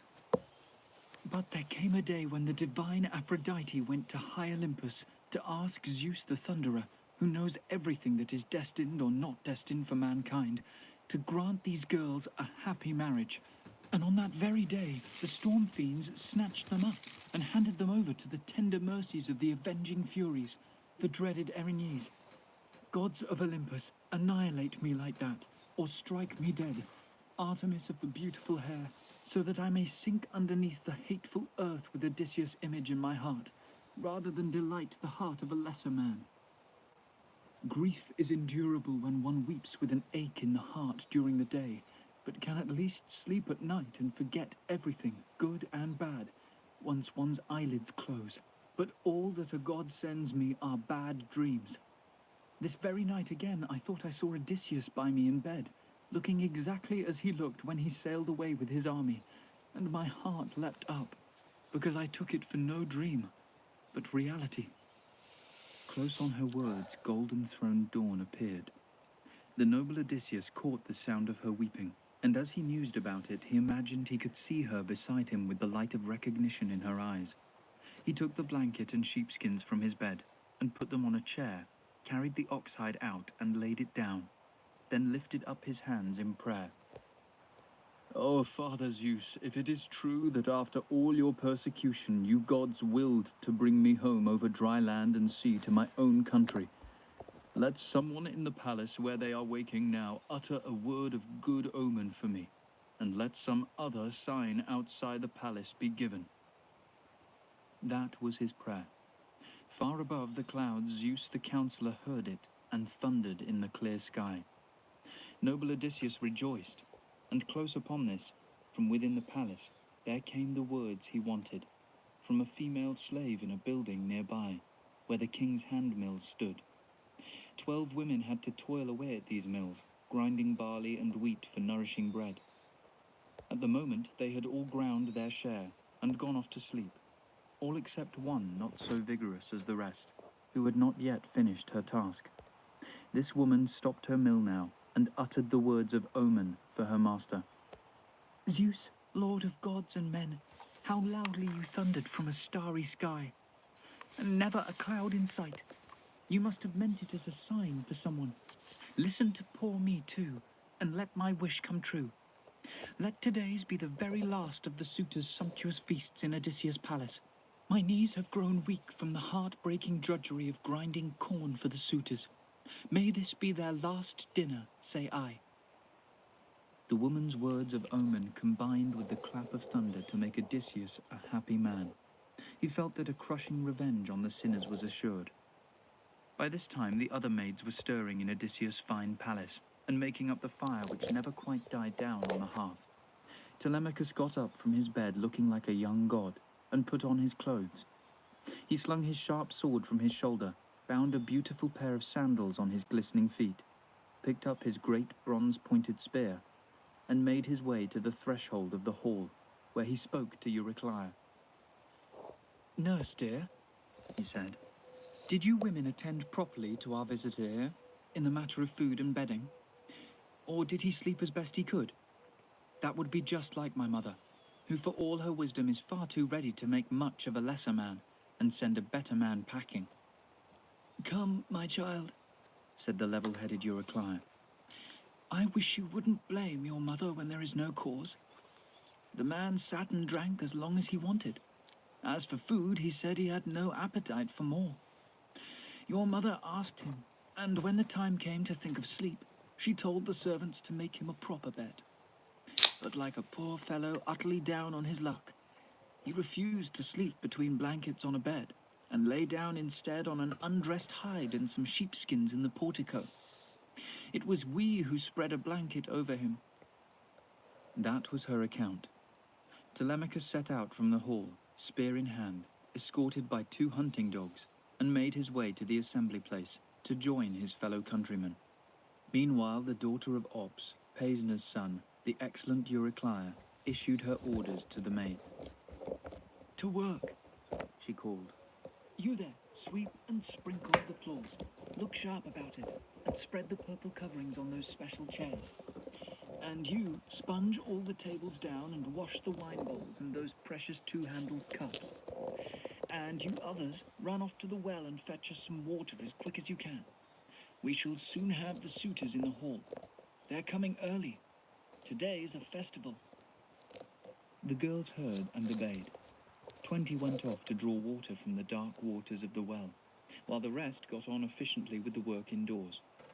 The haughty men-servants next appeared, and chopped up the firewood in a neat and businesslike manner.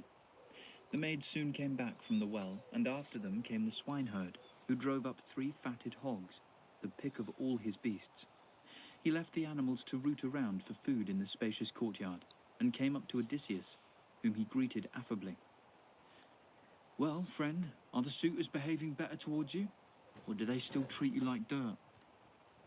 "Ah, Eumaeus," answered the resourceful Odysseus. "How I hope that the gods may someday pay the villains out for their insults and outrageous behavior in another man's house. They don't feel a spark of shame." While the two were talking together, up came Melanthius the goatherd, driving in the choice goats from his flocks for the suitors' table. There were 2 other herdsmen with him. They tethered the goats under the echoing portico, and Melanthius began baiting Odysseus once more. "What, you still here? Still set on begging from the gentleman and upsetting the whole house rather than pack yourself off? I fancy that you and I will have to sample each other's fists before we say goodbye. I don't like your way of begging. And anyhow, this house is not the only one where people dine." To this, crafty Odysseus made no reply. He merely shook his head in silence, though his heart brooded on revenge. A third new arrival was the master cowherd Felicius, who was driving in a heifer and some fatted goats for the suitors. These beasts had been brought over from the mainland by the ferrymen who take across any travellers who arrive. Felicius carefully tethered his animals under the echoing portico and came up to the swineherd and asked, "Who is this stranger that has just come to our house? Who does he say his people are? Where is his family and what is his native land? He seems down on his luck, and yet he has the bearing of a king. But even kings are allotted misery in their lives. As for mere wandering beggars, the gods completely submerge them." With this he went up to Odysseus, proffered his hand, and greeted him with winged words. "Welcome to you, old friend. You are in deep trouble now, but here's to your future happiness. Father Zeus, you are the cruelest of gods. You have no compunction about dealing out misfortunes, misery and suffering to us men. Yet it was you who caused us to be born. My friend, when I caught sight of you just now, the sweat broke out on me and my eyes are still filled with tears, because you bring Odysseus to my mind. For I reckon that he too, in just such rags as you have on, must be a wanderer on the face of the earth, if indeed he is alive and can see the sunshine still. If not, if he is dead and gone to Hades' halls, then here's a sigh for Odysseus, that marvellous man who put me in charge of his cattle in the Cephallenian country when I was only a youth. And now those broad-browed herds of mine are too many to count, like ears of ripening corn. Never could any mere mortal man's cattle breed better. But now these outsiders order me to bring them in, just for themselves to eat, not caring for his son's presence in the house or fearing the wrath of a god. Indeed, the king has been away so long that nothing will content them now but to share out his goods. And what a quandary for me. I keep turning it over and over in my mind. With a son of his alive, it seems quite wrong for me to take myself and all my herds to foreign parts and strange people. Yet it's more difficult still to stay here and live a life of hardship tending cattle that have passed to other hands. I'd have run away long ago and found some great prince to protect me, since things have come to such a pass that I can't bear it. But I still have hopes of me unhappy master. I still think he may turn up from somewhere and drive these suitors headlong through the palace." "Cowherd," replied the quick-witted Odysseus, "you are clearly an honourable and thoughtful man, and I can tell you are a man who can be trusted. So here's a piece of news for you which I vouch for with my solemn oath. I swear by Zeus before all other gods and by the hospitable table and hearth of the good Odysseus, which I have reached, that before you leave Ithaca, Odysseus will be back. And if you wish, you shall see with your own eyes the killing of these suitors who play the part of master here." "Stranger," said the cowherd in reply, "may Zeus grant that all you say may happen. You'd soon know my mettle and what I can do with my right arm." And Eumaeus added a prayer to all the gods that the wise Odysseus might come back home again. While they were talking, the suitors were once again devising schemes for Telemachus' murder, when a bird of omen appeared on their left, a soaring eagle with a trembling dove in its talons. Amphinomus rose and said, "Friends, our plot to kill Telemachus won't succeed. Let's think about the feast. His suggestion pleased them, and they adjourned to the noble Odysseus' palace, where they threw down their cloaks on seats and chairs and proceeded to slaughter the large sheep, the fatted goats and pigs, and a cow from the herd. They roasted and served the inner parts and mixed the wine in the bowls. The swineherd laid a cup for each man. The master herdsman, Felicius, served them with bread in fine dishes. Melanthius went round with the wine, and they helped themselves to the good food spread before them. Telemachus, with clever calculation, chose for Odysseus a place by the stone threshold, just within the great hall, where he placed a battered stool for him and a diminutive table. He helped him to the entrails, poured him some wine in a golden cup, and said, "Now sit and drink with the company. I will protect you from any insolence or blows from them. This is not an inn, but the palace of Odysseus, which I inherited from him. And you suitors, refrain from all provocation and violence, so that we may have no brawls or wrangling here." It amazed them that Telemachus should have the audacity to address them in this style. They all bit their lips, and the only comment came from Antinous, Eupeithes' son, who said, Well, sirs, offensive as it is, I suppose we must put up with this demand from Telemachus. His tone was certainly menacing. Zeus has obviously frustrated us, otherwise we would have silenced him here, shrill and vociferous though he is. Antinous had his say, but Telemachus took not the slightest notice of him. Meanwhile, in the town, the beasts destined for sacrifice on this holy day were being led by heralds through the streets, and the long-haired Achaean townsfolk were congregating in the shady grove of Apollo the archer. But the party in the palace, after the outer flesh had been roasted, taken off the spits, and carved up, devoted themselves to the pleasures of the table. The serving men gave Odysseus his fair share, which was the same as they got themselves, in accordance with the instructions of his son Telemachus. But Athena had no intention of letting the arrogant suitors abandon their caustic insults. She wished the anguish to bite deeper yet into the heart of Laertes' son Odysseus. They had among them a man with no sense of right and wrong, whose name was Ctesippus. He lived in Same, and he too, confident in his fabulous wealth, was courting the wife of the long-absent king. He now addressed the high and mighty suitors. My noble lords, listen to me. I have something to say. Our guest has already been served with a fair share, as is only proper, for it would be neither good manners nor common decency to stint any friends of Telemachus who come to the house. But look, I'm going to make him a present worthy of a guest, so that he may have something valuable to pass on to the bath attendant, or one of the other servants in the palace of the good Odysseus. With this, he laid his great hand on a cow's hoof that was in the bowl, and hurled it at him. But Odysseus avoided it by tilting his head slightly to one side, and the only sign of his anger, as the missile struck the solid wall, was a grim sardonic smile. Telemachus rounded on Ctesippus at once. It was lucky for you, Ctesippus, that my guest dodged and you didn't hit him.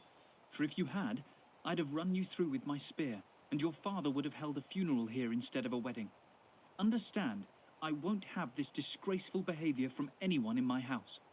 I have learnt to use my brains by now, and to know right from wrong. My childhood is a thing of the past, and although I must, and do, put up with the sight of all this, the slaughtered sheep, the wine and bread consumed, since I could hardly stop you all single-handed, refrain from these wicked and malicious acts against me. But if you are all set now to murder me, well, I should prefer it so, and think it a far better thing to die than day after day to look on while disgraceful things like this are done. My guests are maltreated, and my maids are hauled about this lovely house for your foul purposes. No one moved. A long silence followed Telemachus' outburst. It was broken at last by Agelaus, son of Damastor. My friends, he remarked, when the right thing has been said, carping criticism and resentment are out of place. Let nobody maltreat this stranger or any of the noble Odysseus household. And now I have a friendly suggestion to make to Telemachus and his mother, in the hope that both will accept it. As long, Telemachus, as you and your mother could still cherish the hope that the noble Odysseus would one day come home, no one could be angry with you for holding back and keeping the suitors waiting. It was in your interest. Had Odysseus really succeeded in finding his way back? But it is obvious by now that he is not destined to do so. So go and sit by your mother, and tell her to marry the man among us who is most distinguished and most generous with wedding presents. And then you will enjoy your inheritance at ease, with plenty to eat and drink, while she looks after her new husband's house. I swear to you, Agelaus, the thoughtful Telemachus replied. I swear by Zeus and by the sufferings of my father, who I suppose is a long way from Ithaca, and either dead or lost, that I am certainly not delaying my mother's marriage, that I am urging her to make her choice and marry again, and that I promise her a most generous settlement. But I'd feel ashamed to drive her from the house against her will. May the gods save me from that. Pallas Athena had fuddled the suitors' wits to such effect that they greeted Telemachus' reply with peal after peal of uncontrollable laughter. But before long their laughing faces took on a strained and alien look. Blood was spattered on the food they ate. Their eyes were filled with tears, their hearts with forebodings of grief. And now the voice of the godlike prophet Theoclymenus was heard. "Unhappy men," he cried, "what horror is this that has descended on you? Your heads, your faces, and your knees are veiled in night. The air is ablaze with lamentation. Cheeks are streaming with tears. The walls and lovely alcoves are splashed with blood. The porch is filled with ghosts. So is the court, ghosts hurrying down to darkness and to the underworld. The sun is blotted out from heaven, and a foul mist has crept upon the world." They laughed at him. They laughed delightedly, with one accord. And Polybus' son, Eurymachus, got up and shouted, "Our new friend from abroad is out of his mind. Quick, you fellows, show him out and direct him to the assembly place. He imagines it is night in here." "Eurymachus," the godlike Theoclymenus retorted, "I want no help from you to find my way. I have eyes and ears and 2 feet of my own, and a sound enough head on my shoulders. Quite enough to get me through those doors where I am going now. For I see advancing on you all a catastrophe which you cannot hope to survive or shun. No, not a single one of you with your brutal acts and reckless plots here in the home of godlike Odysseus." And with that he strode from the splendid palace and sought out Piraeus, who gave him a warm welcome. But the suitors, after exchanging glances, all began to bait Telemachus by holding up his guests to ridicule. "Telemachus," said one young man, and his sneer was typical of the rest, "there never was a man so unfortunate with his guests. First, you drag us in this grubby tramp. All he wants is food and drink. He has never heard of a hard day's work. In fact, he's just a burden on the earth. And now up jumps another to play the prophet. You'd much better take my advice. Let's clap these friends of yours on board a fast ship to Sicily, where you could sell them for a profit." Telemachus ignored these comments. He kept his mouth shut and his eyes fixed on his father, watching for the moment when Odysseus would be ready to attack the shameless suitors. The prudent Penelope, Icarius' daughter, had placed her beautiful chair where she was able to hear every word spoken by the men in the hall. They had slaughtered cattle freely, and, amid shouts of laughter, had prepared a delicious and appetizing midday meal. But as for their supper, nothing less palatable could be imagined than the fare which a goddess and a strong man were soon to spread before them. But it was their villainy that had started it all. Book 21, The Great Bow.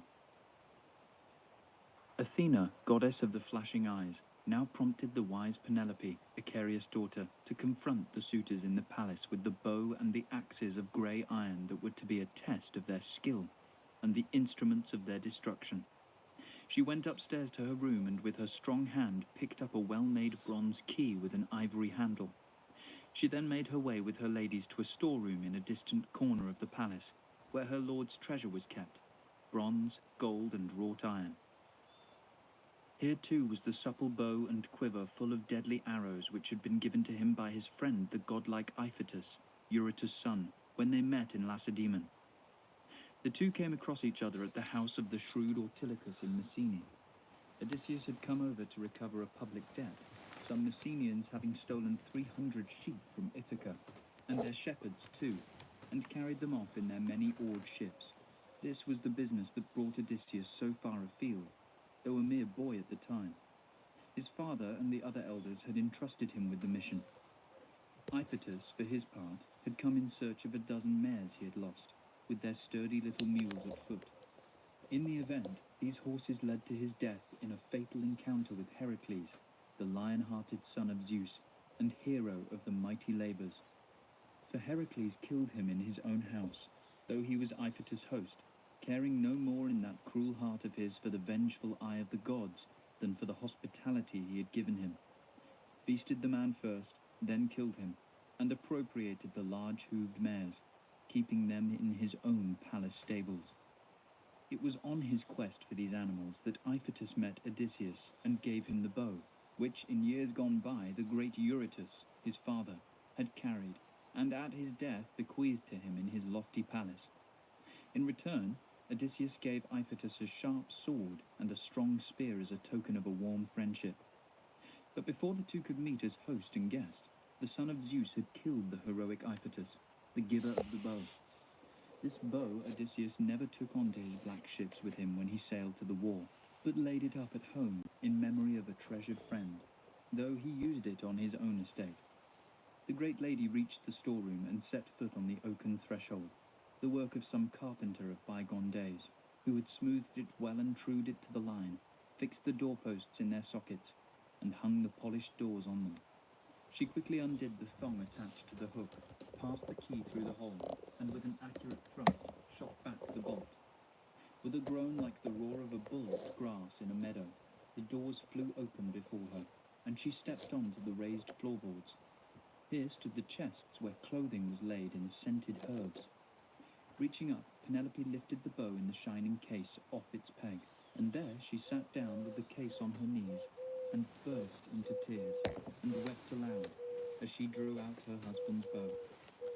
But when the torrent of tears had brought its own release, she set out for the hall to face the proud suitors, carrying the supple bow and the quiver with its deadly load of arrows in her hands, and her women followed with a box full of the iron and bronze axes that their master had won as prizes.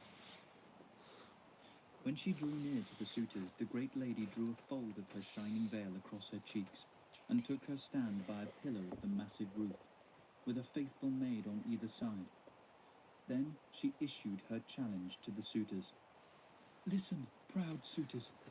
You have exploited this house in the long absence of its master as the scene of your endless eating and drinking, and you could offer no better pretext for your conduct than your wish to win my hand in marriage. Come forward now, my gallant lords. The prize stands before you.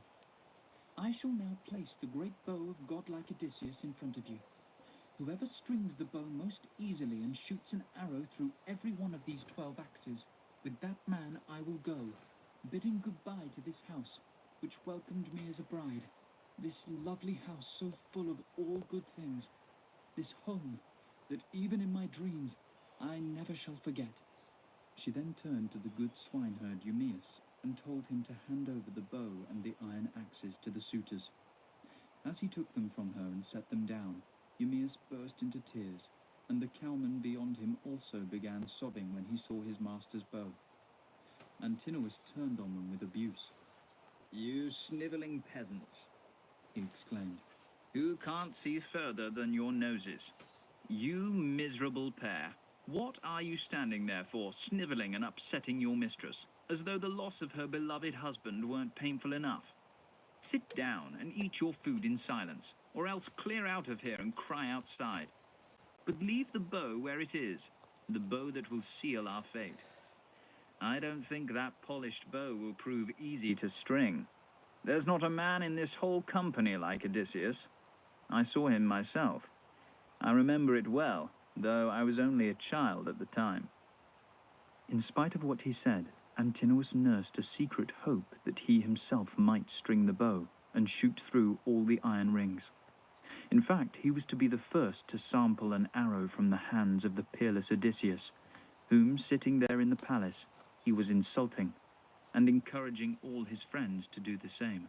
But the great Telemachus broke in. Extraordinary. Zeus seems to have taken away my wits. My dear mother, in her wisdom, says she will leave this house to marry again. And here I am, smiling and chuckling to myself like a witless idiot. Well, gentlemen, step forward. Here is your prize. A lady whose like you will not find today in all Achaea.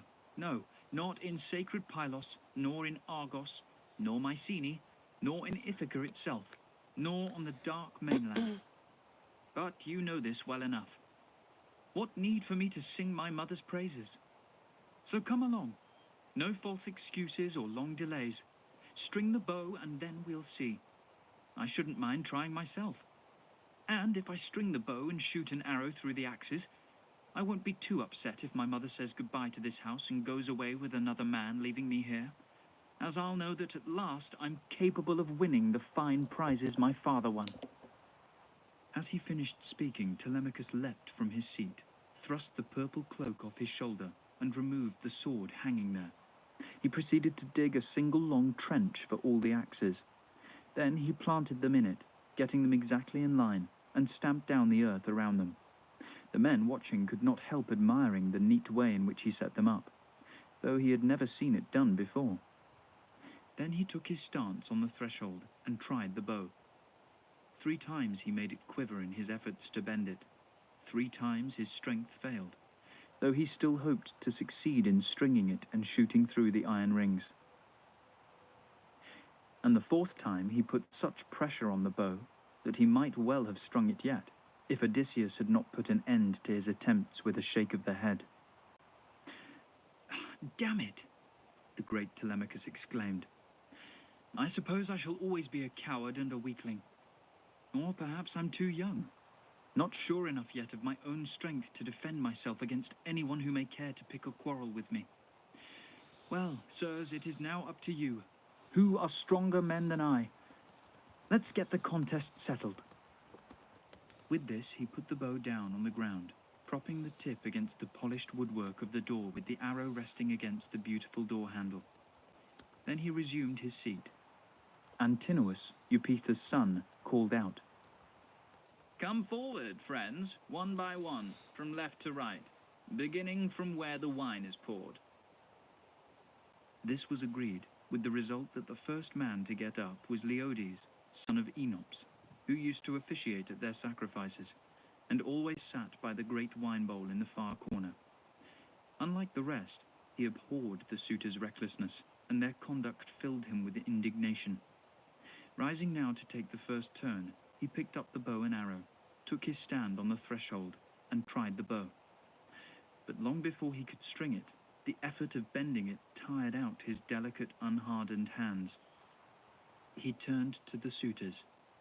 "My friends," he said, "I cannot string it. Let the next man try. Believe me, this bow will break the heart and spirit of many a champion here.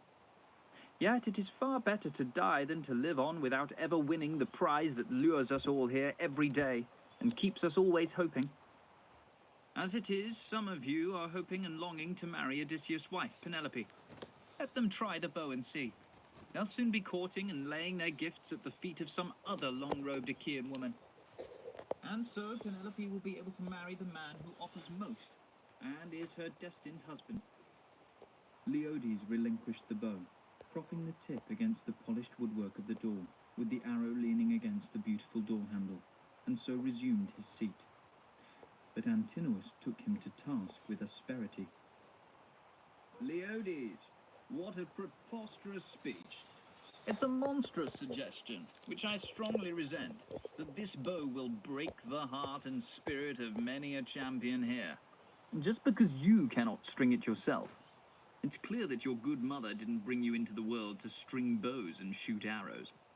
However, there are others in this noble company who will string it soon enough."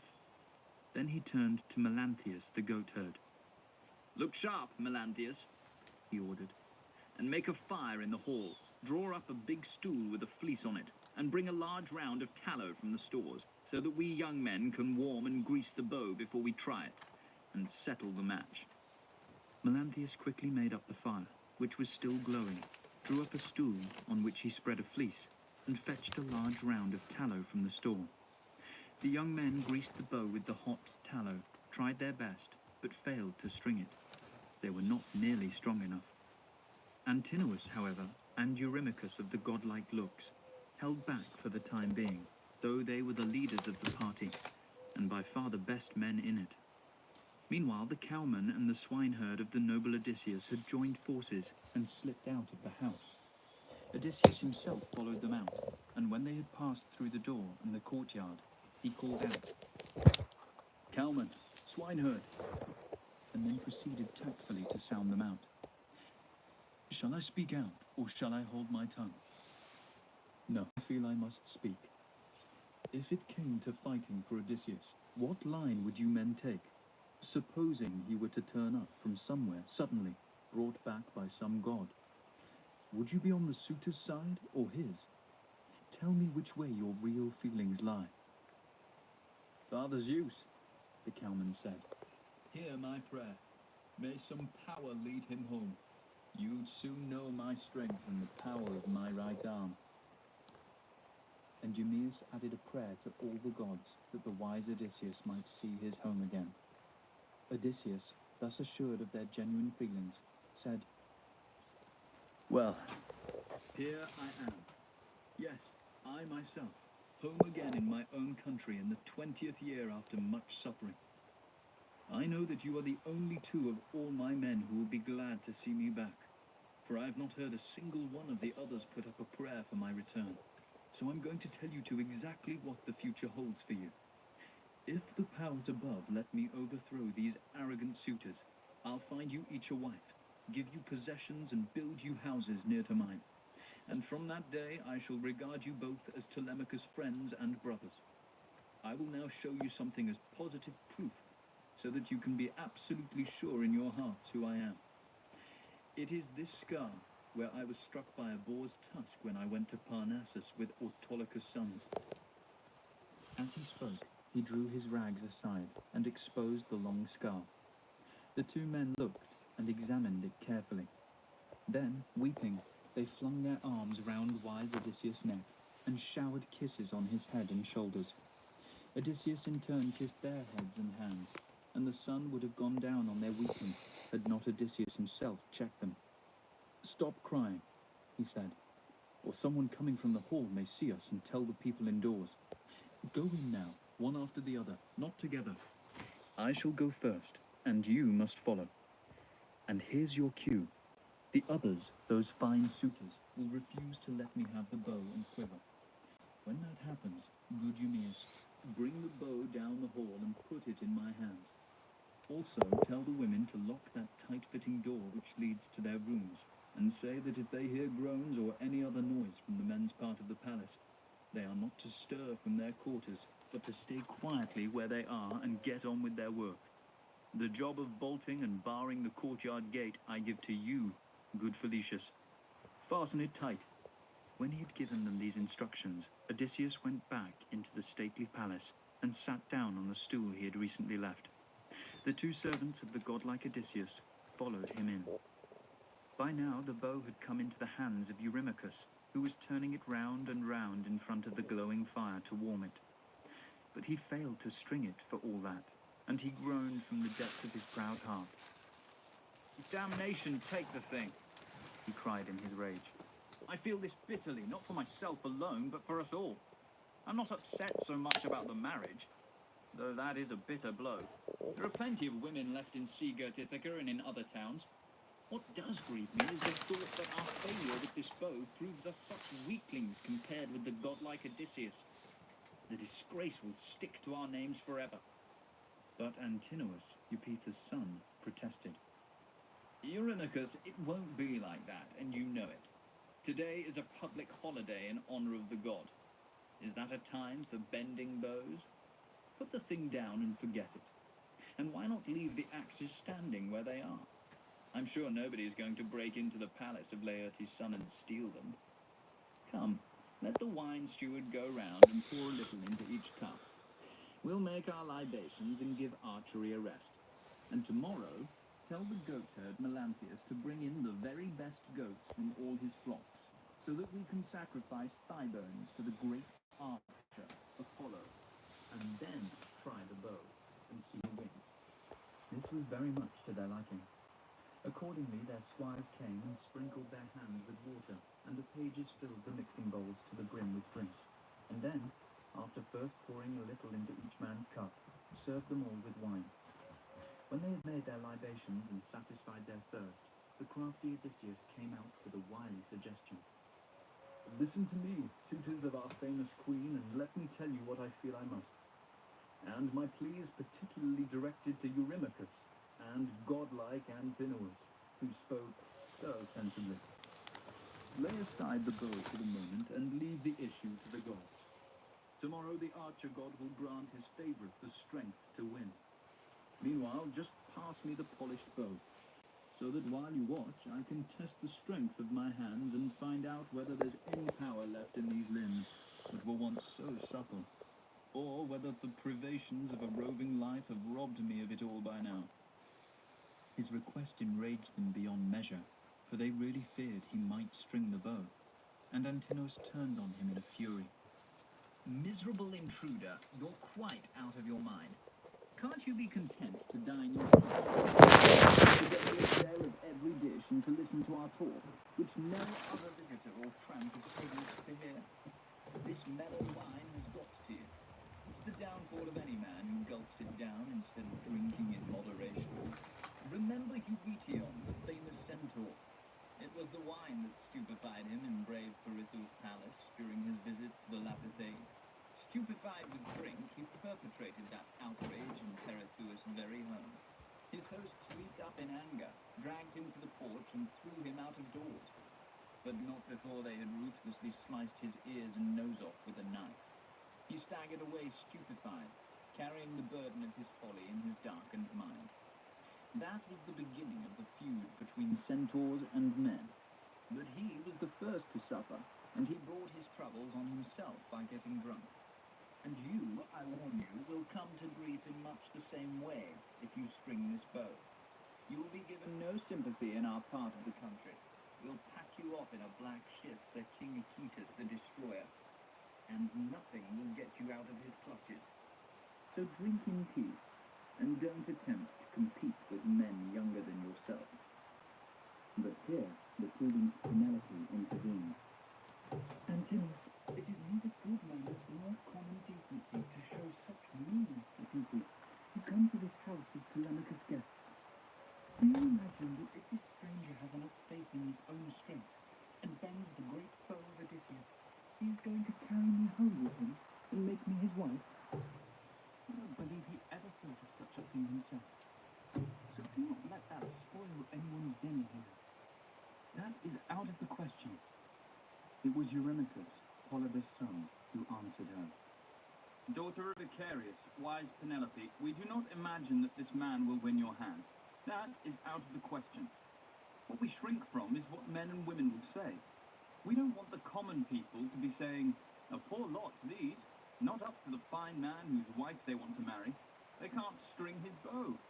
But in comes some casual tramp, strings the bow with the greatest ease, and shoots through the iron rings. That is the sort of comment they will make, and that would bring disgrace on us." "Eurymachus," wise Penelope retorted, "no men who desecrate and destroy a great man's household can anyhow have a high reputation among the people. So why would that comment bring disgrace on you? Our guest here is a very big and well-built man, who also claims to be of noble birth. So give him the bow now and let us see what happens. I promise, and these are no idle words, that if Apollo answers his prayer and he succeeds in stringing it, I shall give him a fine new cloak and tunic, a sharp javelin to keep off dogs and men, and a two-edged sword, as well as sandals for his feet, and I shall see him safely to wherever he wants to go. As for the bow, mother," shrewd Telemachus interposed, "there is not a single Achaean who has a better right than I to give it or refuse it, as I wish. And that applies to every chieftain here in rugged Ithaca, or in the Isles of Eris where the horses graze. There is not one of them who will override my decision, even if I make up my mind to give this bow to my guest once and for all, and let him take it away. So go to your quarters now, and attend to your own work, the loom and the spindle, and see that the servants get on with theirs. The bow is the men's concern, and mine above all, for I am master in this house. Penelope was taken aback, but retired to her own room, for she took her son's sensible decision to heart. Attended by her maid, she went upstairs to her bedroom, where she gave way to tears for Odysseus, her beloved husband, till bright-eyed Athena closed her eyes in sweet sleep. Meanwhile, the worthy swineherd had picked up the curved bow and was taking it along, when protests rang out from all the suitors in the hall. One of the insolent youths, expressing the general feeling, yelled, "Where are you taking that bow, you wretched swineherd, you vagabond? If Apollo and the other immortal gods favour us, the very dogs you've bred will tear you to pieces, out there among your pigs, away from everybody." Aeneas, cowed by the angry cries in the hall, then and there put down the bow. But now Telemachus' voice came loud and menacing from the other side. "Come on, bring the bow, old fellow. You'll soon find that you can't obey us all. Take care I don't chase you up the fields with a shower of stones. I may be young, but I'm more powerful than you.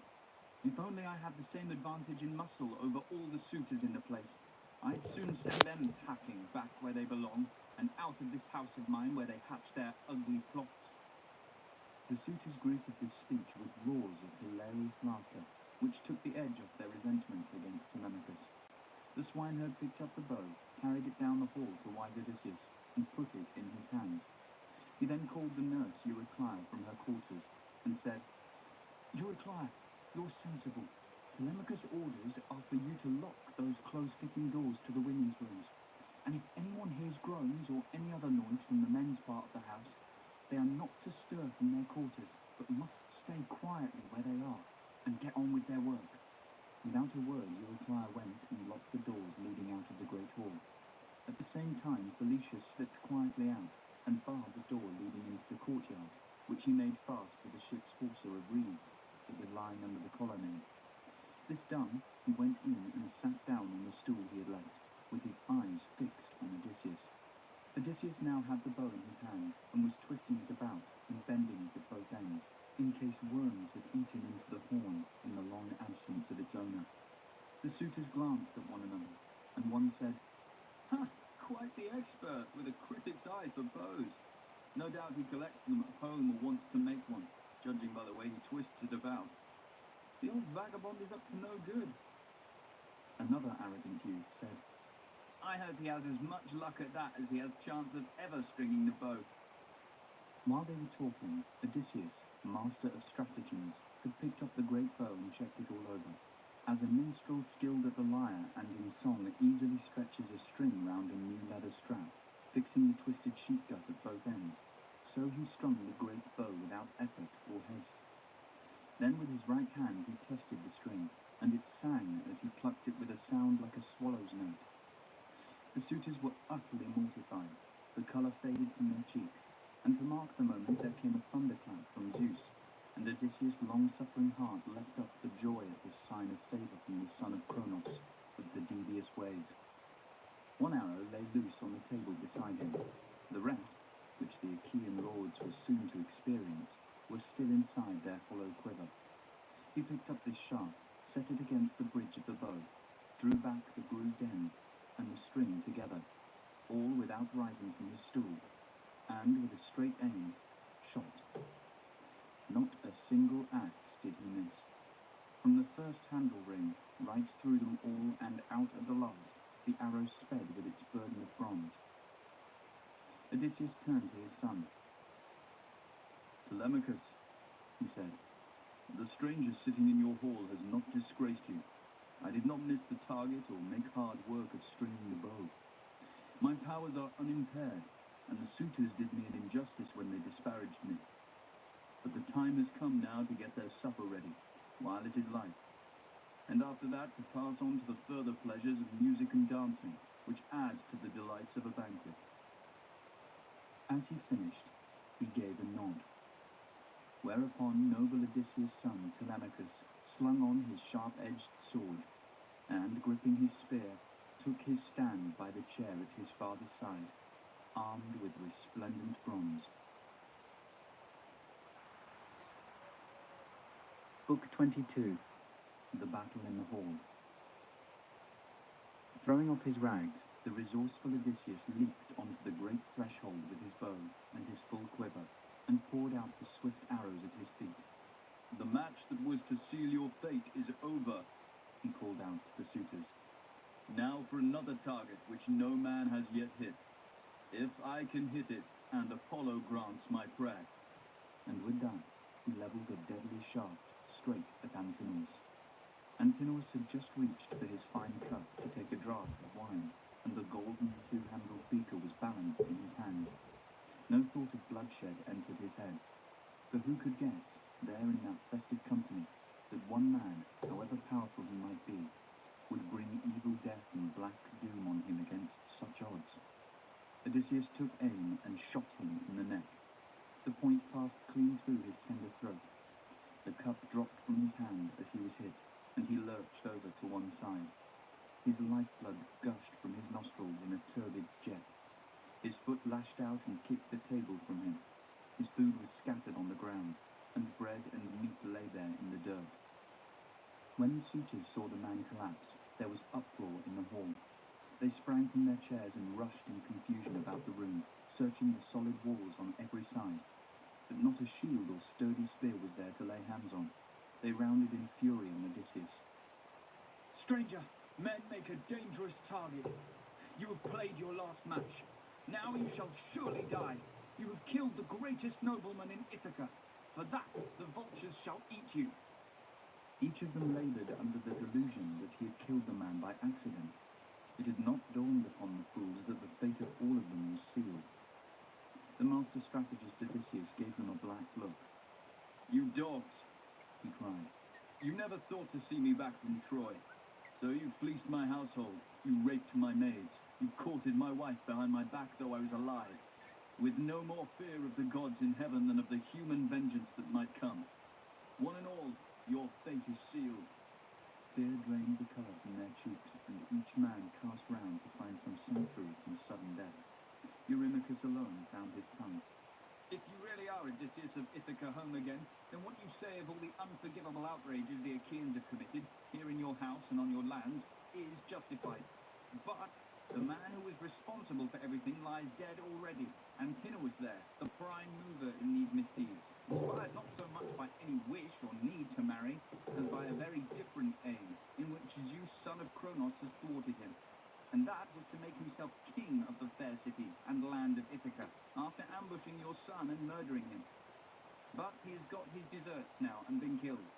So spare us, who are your own people, and afterwards we will make amends to you by a public levy for all the food and drink that has been consumed in your house.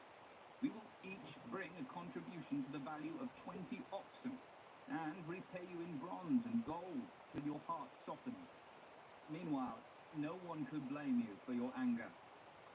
The shrewd Odysseus gave him a black look and said, Eurymachus, not if you made over all your patrimony to me, everything you possess, and anything else that may come your way, would I keep my hands from killing until you suitors had paid for all your transgressions.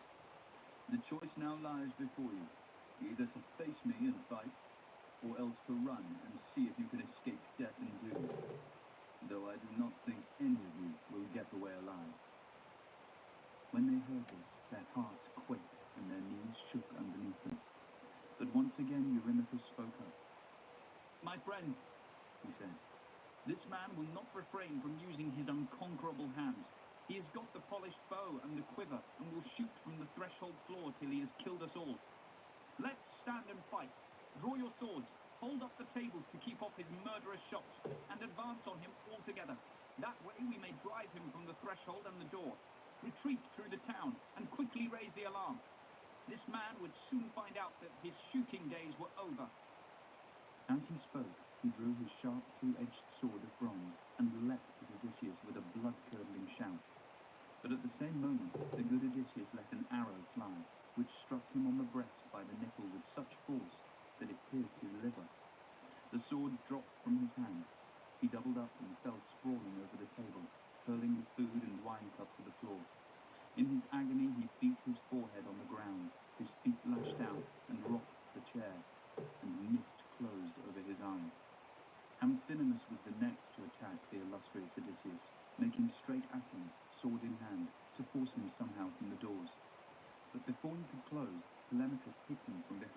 midway between the shoulders, with a spear that pierced his breast.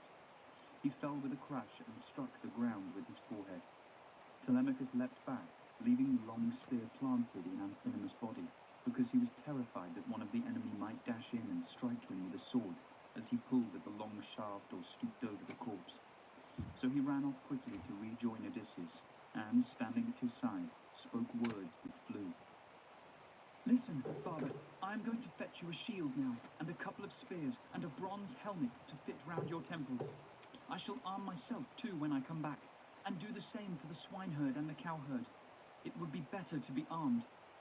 Run, said the resourceful Odysseus, and bring me arms while I have arrows left for my defense, or they may drive me from the doorway while I'm alone. Telemachus obeyed his father and hurried off to the storeroom where they kept their weapons.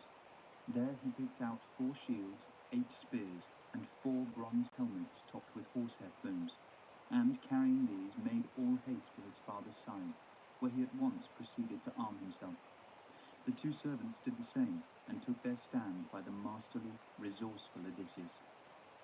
As long as he had arrows to fight with, Odysseus kept shooting the suitors one by one in the hall, till the dead lay in piles. Eventually the archer had used up all the arrows. He then propped his bow between one of the doorposts of the great hall and the burnished side of the porch, slung a shield of 4-fold hide over his shoulder, put a strong helmet on his heroic head, with the horsehair plume nodding menacingly above, and finally picked up 2 stout spears tipped with gleaming bronze. Now, let into the solid masonry of the wall, there was a side door, on the same level as the raised threshold of the hall, that gave access to a passage. It was usually kept firmly shut with close-fitting doors. Odysseus told the swineherd to stand on guard by this side door, to which there was only one approach. But Agelaus shouted out for all to hear. Friends, can't somebody climb to the side door and tell the people and quickly raise the alarm? We could have help in no time, and our friend here would soon find his shooting days were over. Impossible, my lord Agelaus, answered the goatherd Melanthius. The big door into the courtyard is alarmingly near, and the mouth of the passage is dangerously narrow. One strong man could keep us all back single-handed. But let me fetch you some armor to put on from the storeroom. I have an idea that Odysseus and his famous son have hidden the arms in the house, and nowhere else. So Melanthius the goatherd went up by devious ways through the palace to Odysseus' storeroom, where he helped himself to a dozen shields and spears, and a dozen bronze helmets topped with horsehair plumes. He returned at once, and had soon handed them over to the suitors. When Odysseus saw them putting on armor and brandishing great spears in their hands, his knees quaked, and his heart failed him. He realized the peril of the situation. He spoke to Telemachus with words that flew. Telemachus, I am certain that one of the household women here is responsible for this dangerous turn in the battle, or else it's Melanthius' work. Father, the sensible Telemachus admitted, the mistake was mine, and no one else is to blame. I left the tightly fitting door of the strong room open, and they kept a sharper lookout than we did. Quick, good Eumaeus, go and shut the storeroom door and see whether it's one of the women who is doing this, or Melanthius, Dolia's son, as I suspect. As they were talking, Melanthius the goatherd set out once more for the storeroom to fetch more fine armor. But the worthy swineherd spied him, and at once said to Odysseus, who was close at hand, Heaven-born son of Laertes, resourceful Odysseus, that same scoundrel we suspected is off to the storeroom again. What are your orders? If I can overpower him, shall I kill him, or shall I bring him to you here to pay for all his crimes in your palace? To this, shrewd Odysseus replied, Telemachus and I will keep these arrogant suitors penned up in the hall, however hard they fight. The 2 of you must bind Melanthius' hands and feet behind his back, throw him into the storeroom, strap him to a plank, tie rope round his body, and hoist him up a pillar to the roof, to torture him for a while. His words fell on willing ears, and they set out at once for the storeroom. Melanthius was already there, but did not see them come, as he was hunting around for arms in a corner of the room. The 2 men stood by the doorposts on either side, and waited. The goatherd came out across the threshold with a fine helmet in one hand, and in the other, a large and ancient shield spotted with mildew. It had belonged to the heroic Laertes in his prime, but had been lying there for some time with the seams of its straps rotted. The 2 men pounced upon him, dragged him by the hair, and threw him, terrified, on the floor. where they tied his hands and feet together with agonizing knots, relentlessly forcing the limbs till they met behind him, as Laertes' son, the long-suffering good Odysseus, had ordered. Finally, they tied a rope round his body and hauled him aloft up a pillar right up to the rafters. Then Eumaeus the swineherd, jeered at him. A long, long watch for you, Melanthius, reclining all night on the soft bed that you deserve. And you'll be sure to see the young dawn ascending her golden throne from ocean's stream, about the time when you usually drive in the goats for the suitors' table in the palace. And there Melanthius was left, racked in the grip of those murderous cords, while the pair put their armor back on, closed the polished door, and returned to Odysseus, their shrewd and capable master. It was at this point, when the two parties were breathing defiance at each other, the four on the threshold facing the large and formidable body in the hall, that Zeus' daughter Athena, assuming Mentor's voice and appearance, approached them. Odysseus hailed her with joy. Help us, Mentor, or all is lost, he cried. Remember your old friend and the good things I've done for you in the past. You and I grew up together. He had a shrewd idea, when he said this, that he was addressing the warrior goddess Athena. The suitors opposite greeted her with a chorus of abuse. Agelaus, son of Damastor, was the first to react, calling out with a menacing voice. Mentor, don't let Odysseus talk you round and make you fight for him against the suitors. I'll tell you just how we intend to finish this affair. When we have killed both father and son, you too shall die for what you are so eager to do. With your own life you shall pay the price. And when our swords have repelled the violent assaults of you all, we shall combine all you possess, your house and lands, with Odysseus' estate. We shan't allow sons of yours to live in your house, and your daughters and good wife won't dare to show themselves in the streets of Ithaca. These threats infuriated Athena, who rounded on Odysseus and rebuked him scathingly. Where is your spirit, Odysseus? Where has your prowess gone? You are not the man you were, when for 9 relentless years you fought the Trojans for royal Helen of the White Arms, killed your man in the bitter struggle time and time again, and planned the stratagem that captured Priam's town with its broad streets. So how can it be that now, when you are in your very own home, and amongst your own possessions, you whine about your lack of courage in face of the suitors? Come, my old friend, stand by my side and watch me in action, to learn how Mentor, son of Alcimus the Courageous, repays past kindness in the thick of battle. In spite of these words, Athena did not yet grant him decisive victory, but continued to put the strength and courage of both Odysseus and his noble son to the test. But she herself, taking the shape of a swallow, darted aloft to perch on the smoky main beam of the hall. The suitors were now rallied by Agelaus, son of Damastor, Euronymous, Amphimedon, Demoptolemus, Pisander, son of Polyctor, and the able Polybus, who stood out as the bravest among those surviving to fight for their lives, many having already succumbed to the arrows that had showered on them from the bow. It was Agelaus who took command and called out to them all. Comrades, this man's unconquerable hands are weakening at last. See how Mentor deserted him after his idle boast, and the 4 of them are left alone in front of the doors. Don't cast your long spears altogether, but let us 6 throw first in the hope that Zeus will allow us to hit Odysseus and cover ourselves with glory. The others won't count once he has fallen. The 6 did as he ordered and threw with all their might. But Athena made the whole volley miss. One man hit the doorpost of the great hall, another the solid door, and the massive bronze point of the ashwood spear of a third struck the wall. Unscathed by this volley from the suitors, patient Odysseus' men now heard him say, My friends, I will now give the word for us to aim into the thick of the suitors, who are adding to their other crimes by this attempt to butcher us. They all took careful aim, and 4 sharp lances left their hands. Odysseus killed Demoptolemus, Telemachus killed Eurybates, the swineherd Elatus, and the cowherd Pisander. 4 men had bitten the dust of the wide floor together. The suitors retreated to the far corner of the hall, and Odysseus' party dashed in and withdrew their weapons from the bodies. Once more the suitors threw their sharp spears with all their might, but Athena made the whole volley miss. One man hit the doorpost of the great hall, another the solid door, and the massive bronze point of the ashwood spear of a third struck the wall. But Amphimedon succeeded in catching Telemachus on the wrist, a glancing blow. The bronze just grazed the skin. And a long spear from Ctesippus, flying over Ymir's shield, scratched his shoulder before it passed beyond and fell to the ground. Again the men under Odysseus' shrewd and capable command hurled their spears into the thick of the enemy. This time Eurydamas fell to Odysseus, sacker of cities, Amphimedon to Telemachus, Polybus to the swineherd, and finally the cowherd struck Ctesippus in the breast and exulted over his foe.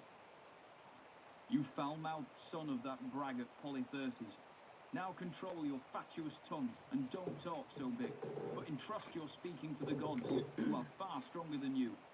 Take that in return for the cow's hoof you gave godlike Odysseus when he begged in the hall." So spoke the herdsman of the cows with the twisted horns. Next Odysseus stabbed Agelaus with his great spear at close range, and Telemachus struck Euenor's son, Leocritus, right in the flank with a spear, driving the point clean through the man, who fell face down and struck the ground full with his forehead. And now, high in the roof above their heads, Athena raised her deadly aegis.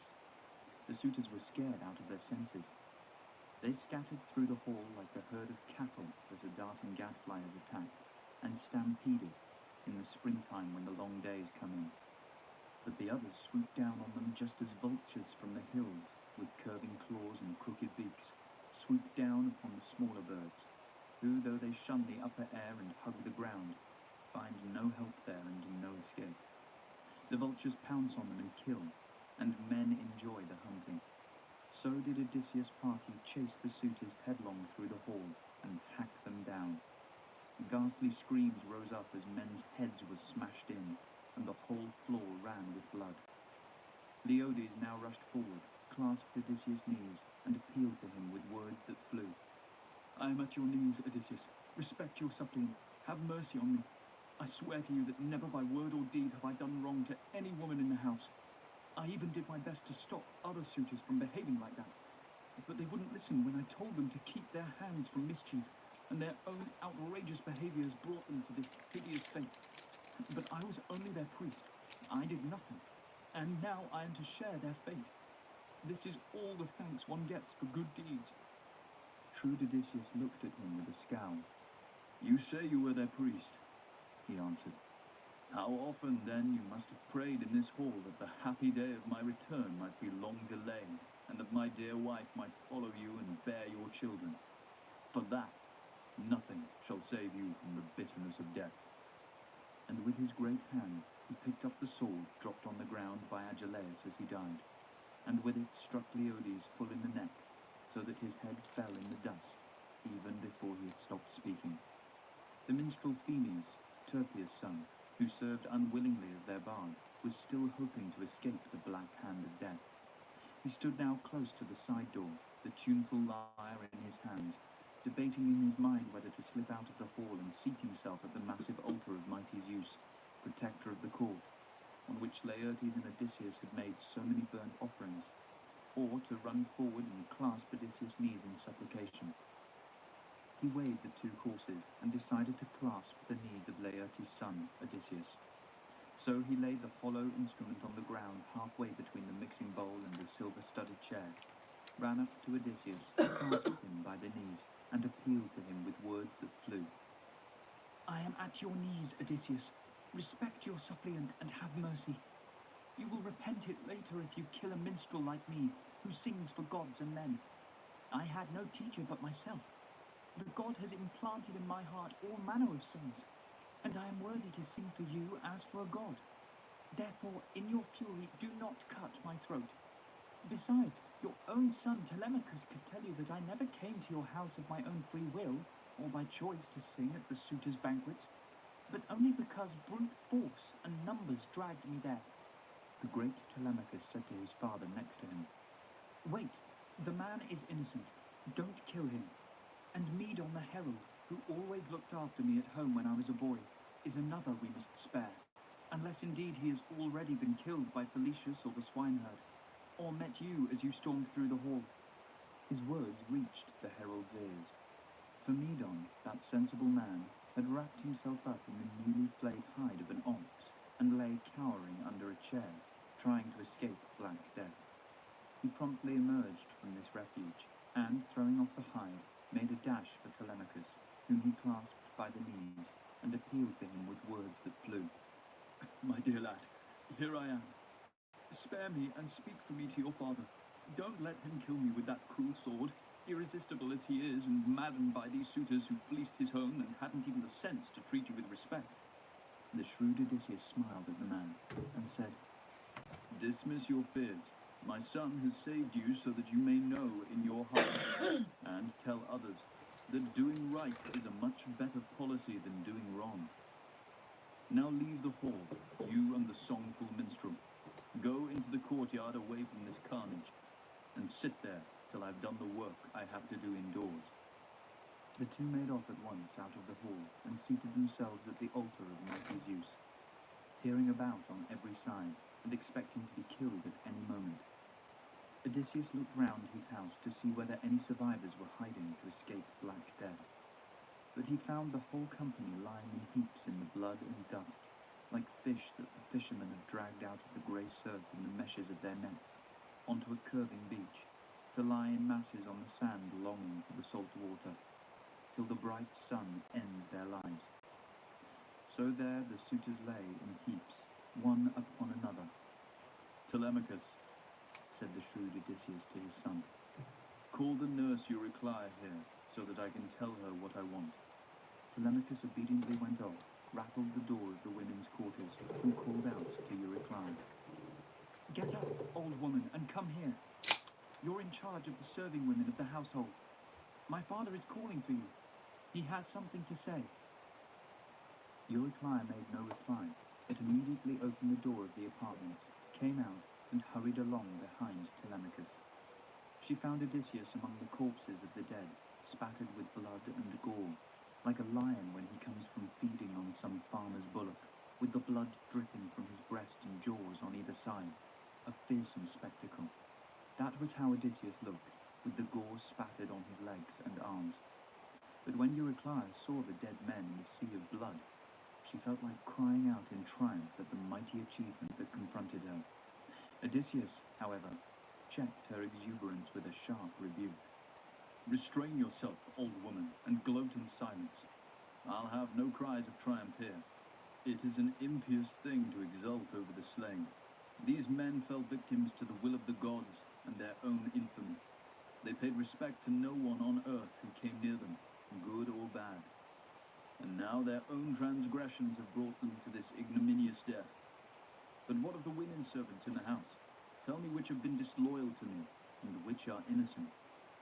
"My child," his fond old nurse Euryclea replied, "I'll tell you the truth. You have 50 women serving in your palace, whom we have trained in household duties like carding wool and to be willing servants. Of these there are 12, all told, who behaved shamelessly and snapped their fingers at me and Penelope herself. Telemachus has only just grown up, and his mother would not allow him to order the maids about. But let me go upstairs now to your wife's bright room and give her the news. Some god has sent her to sleep."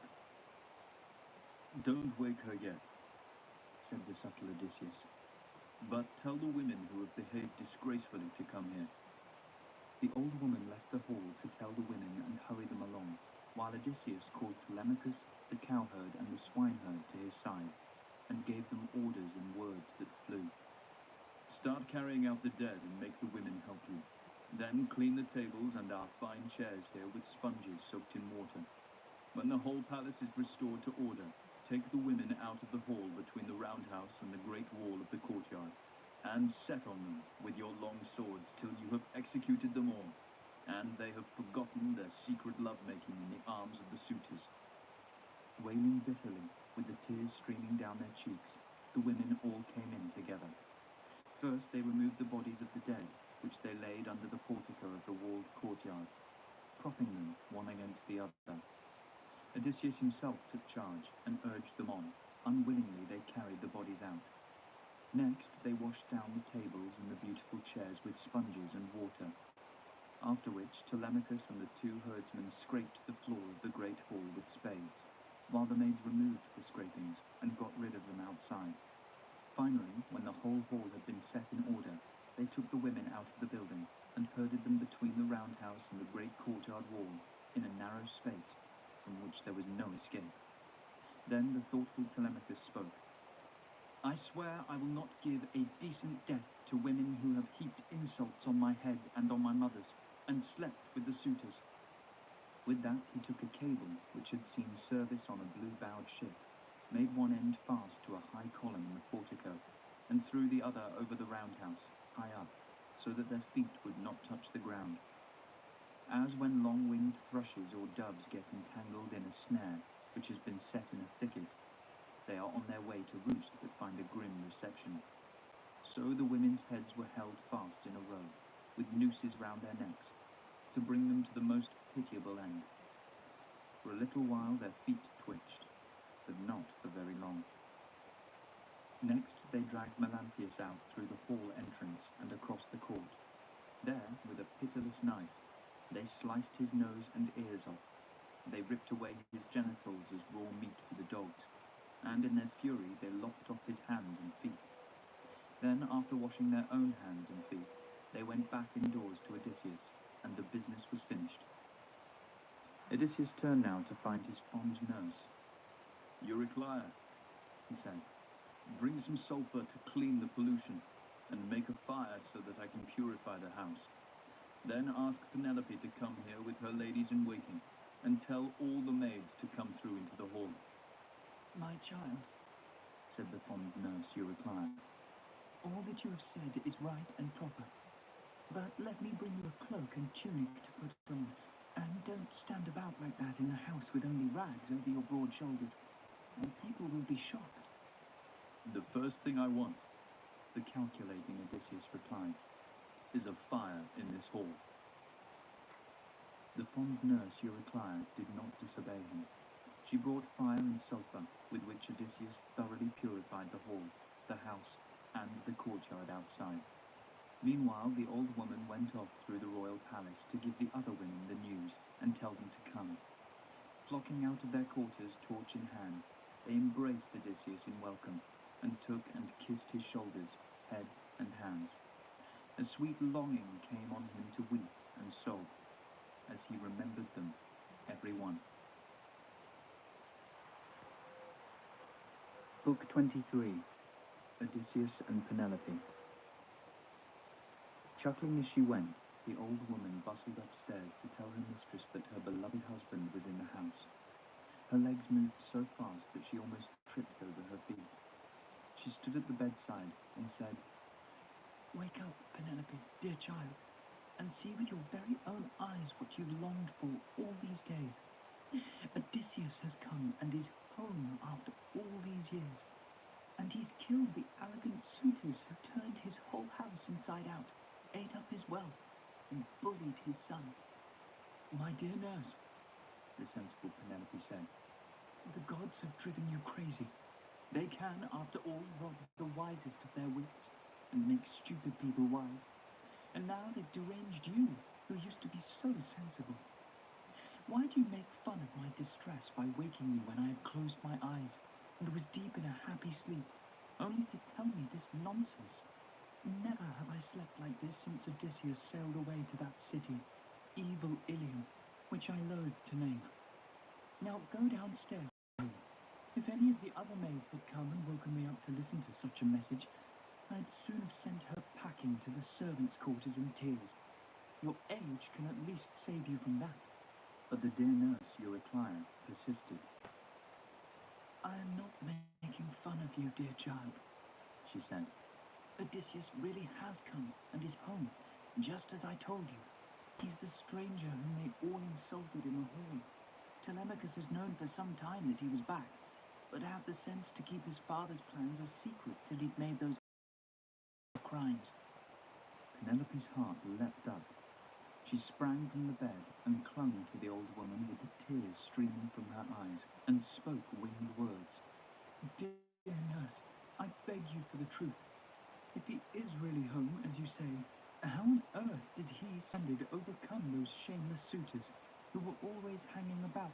in a pack. I didn't see anything and wasn't told anything, said the dear nurse Eurocline. But I heard the groans of dying men. We sat petrified in the corner of our quarters, with the doors shut tightly on us, till your son Telemachus shouted to me to come out. His father had sent him to fetch me, and then I found Odysseus standing among the bodies of the dead. They lay round him in heaps all over the hard floor. It would have gladdened your heart to see him, spattered with blood and gore like a lion. By now all the corpses have been gathered in a pile at the courtyard gate, while he has had a big fire made and is purifying the palace. He sent me to call you to him, so come with me now, so that you two may begin a time of happiness together after all your sufferings. The wish you cherished so long has today come true. Odysseus has come back to his earth alive. He has found both you and his son at home, and in his own palace he has had his revenge on every one of the suitors who wronged him. Dear nurse, do not laugh and exult so soon, said prudent Penelope. You know how everyone here would welcome the sight of him, and nobody more than myself and the son we brought into the world. But this tale of yours does not ring true. One of the immortal gods has killed the young lords, enraged by their sickening insolence and wickedness. For they respected nobody they met. Good and bad were all the same to them, and now their offences have brought them to disaster. Meanwhile, Odysseus in some distant land far from Ithaca has lost his chance of ever returning, and with it, lost his life. My child, her dear nurse Eurocline exclaimed. How can you say such things? Here is your husband at his own fireside, and you declare he never will get home. Never trust anyone. But let me tell you something else as positive proof. The scar he had where he was wounded long ago by the white tusk of a boar. I saw that very scar when I was washing him.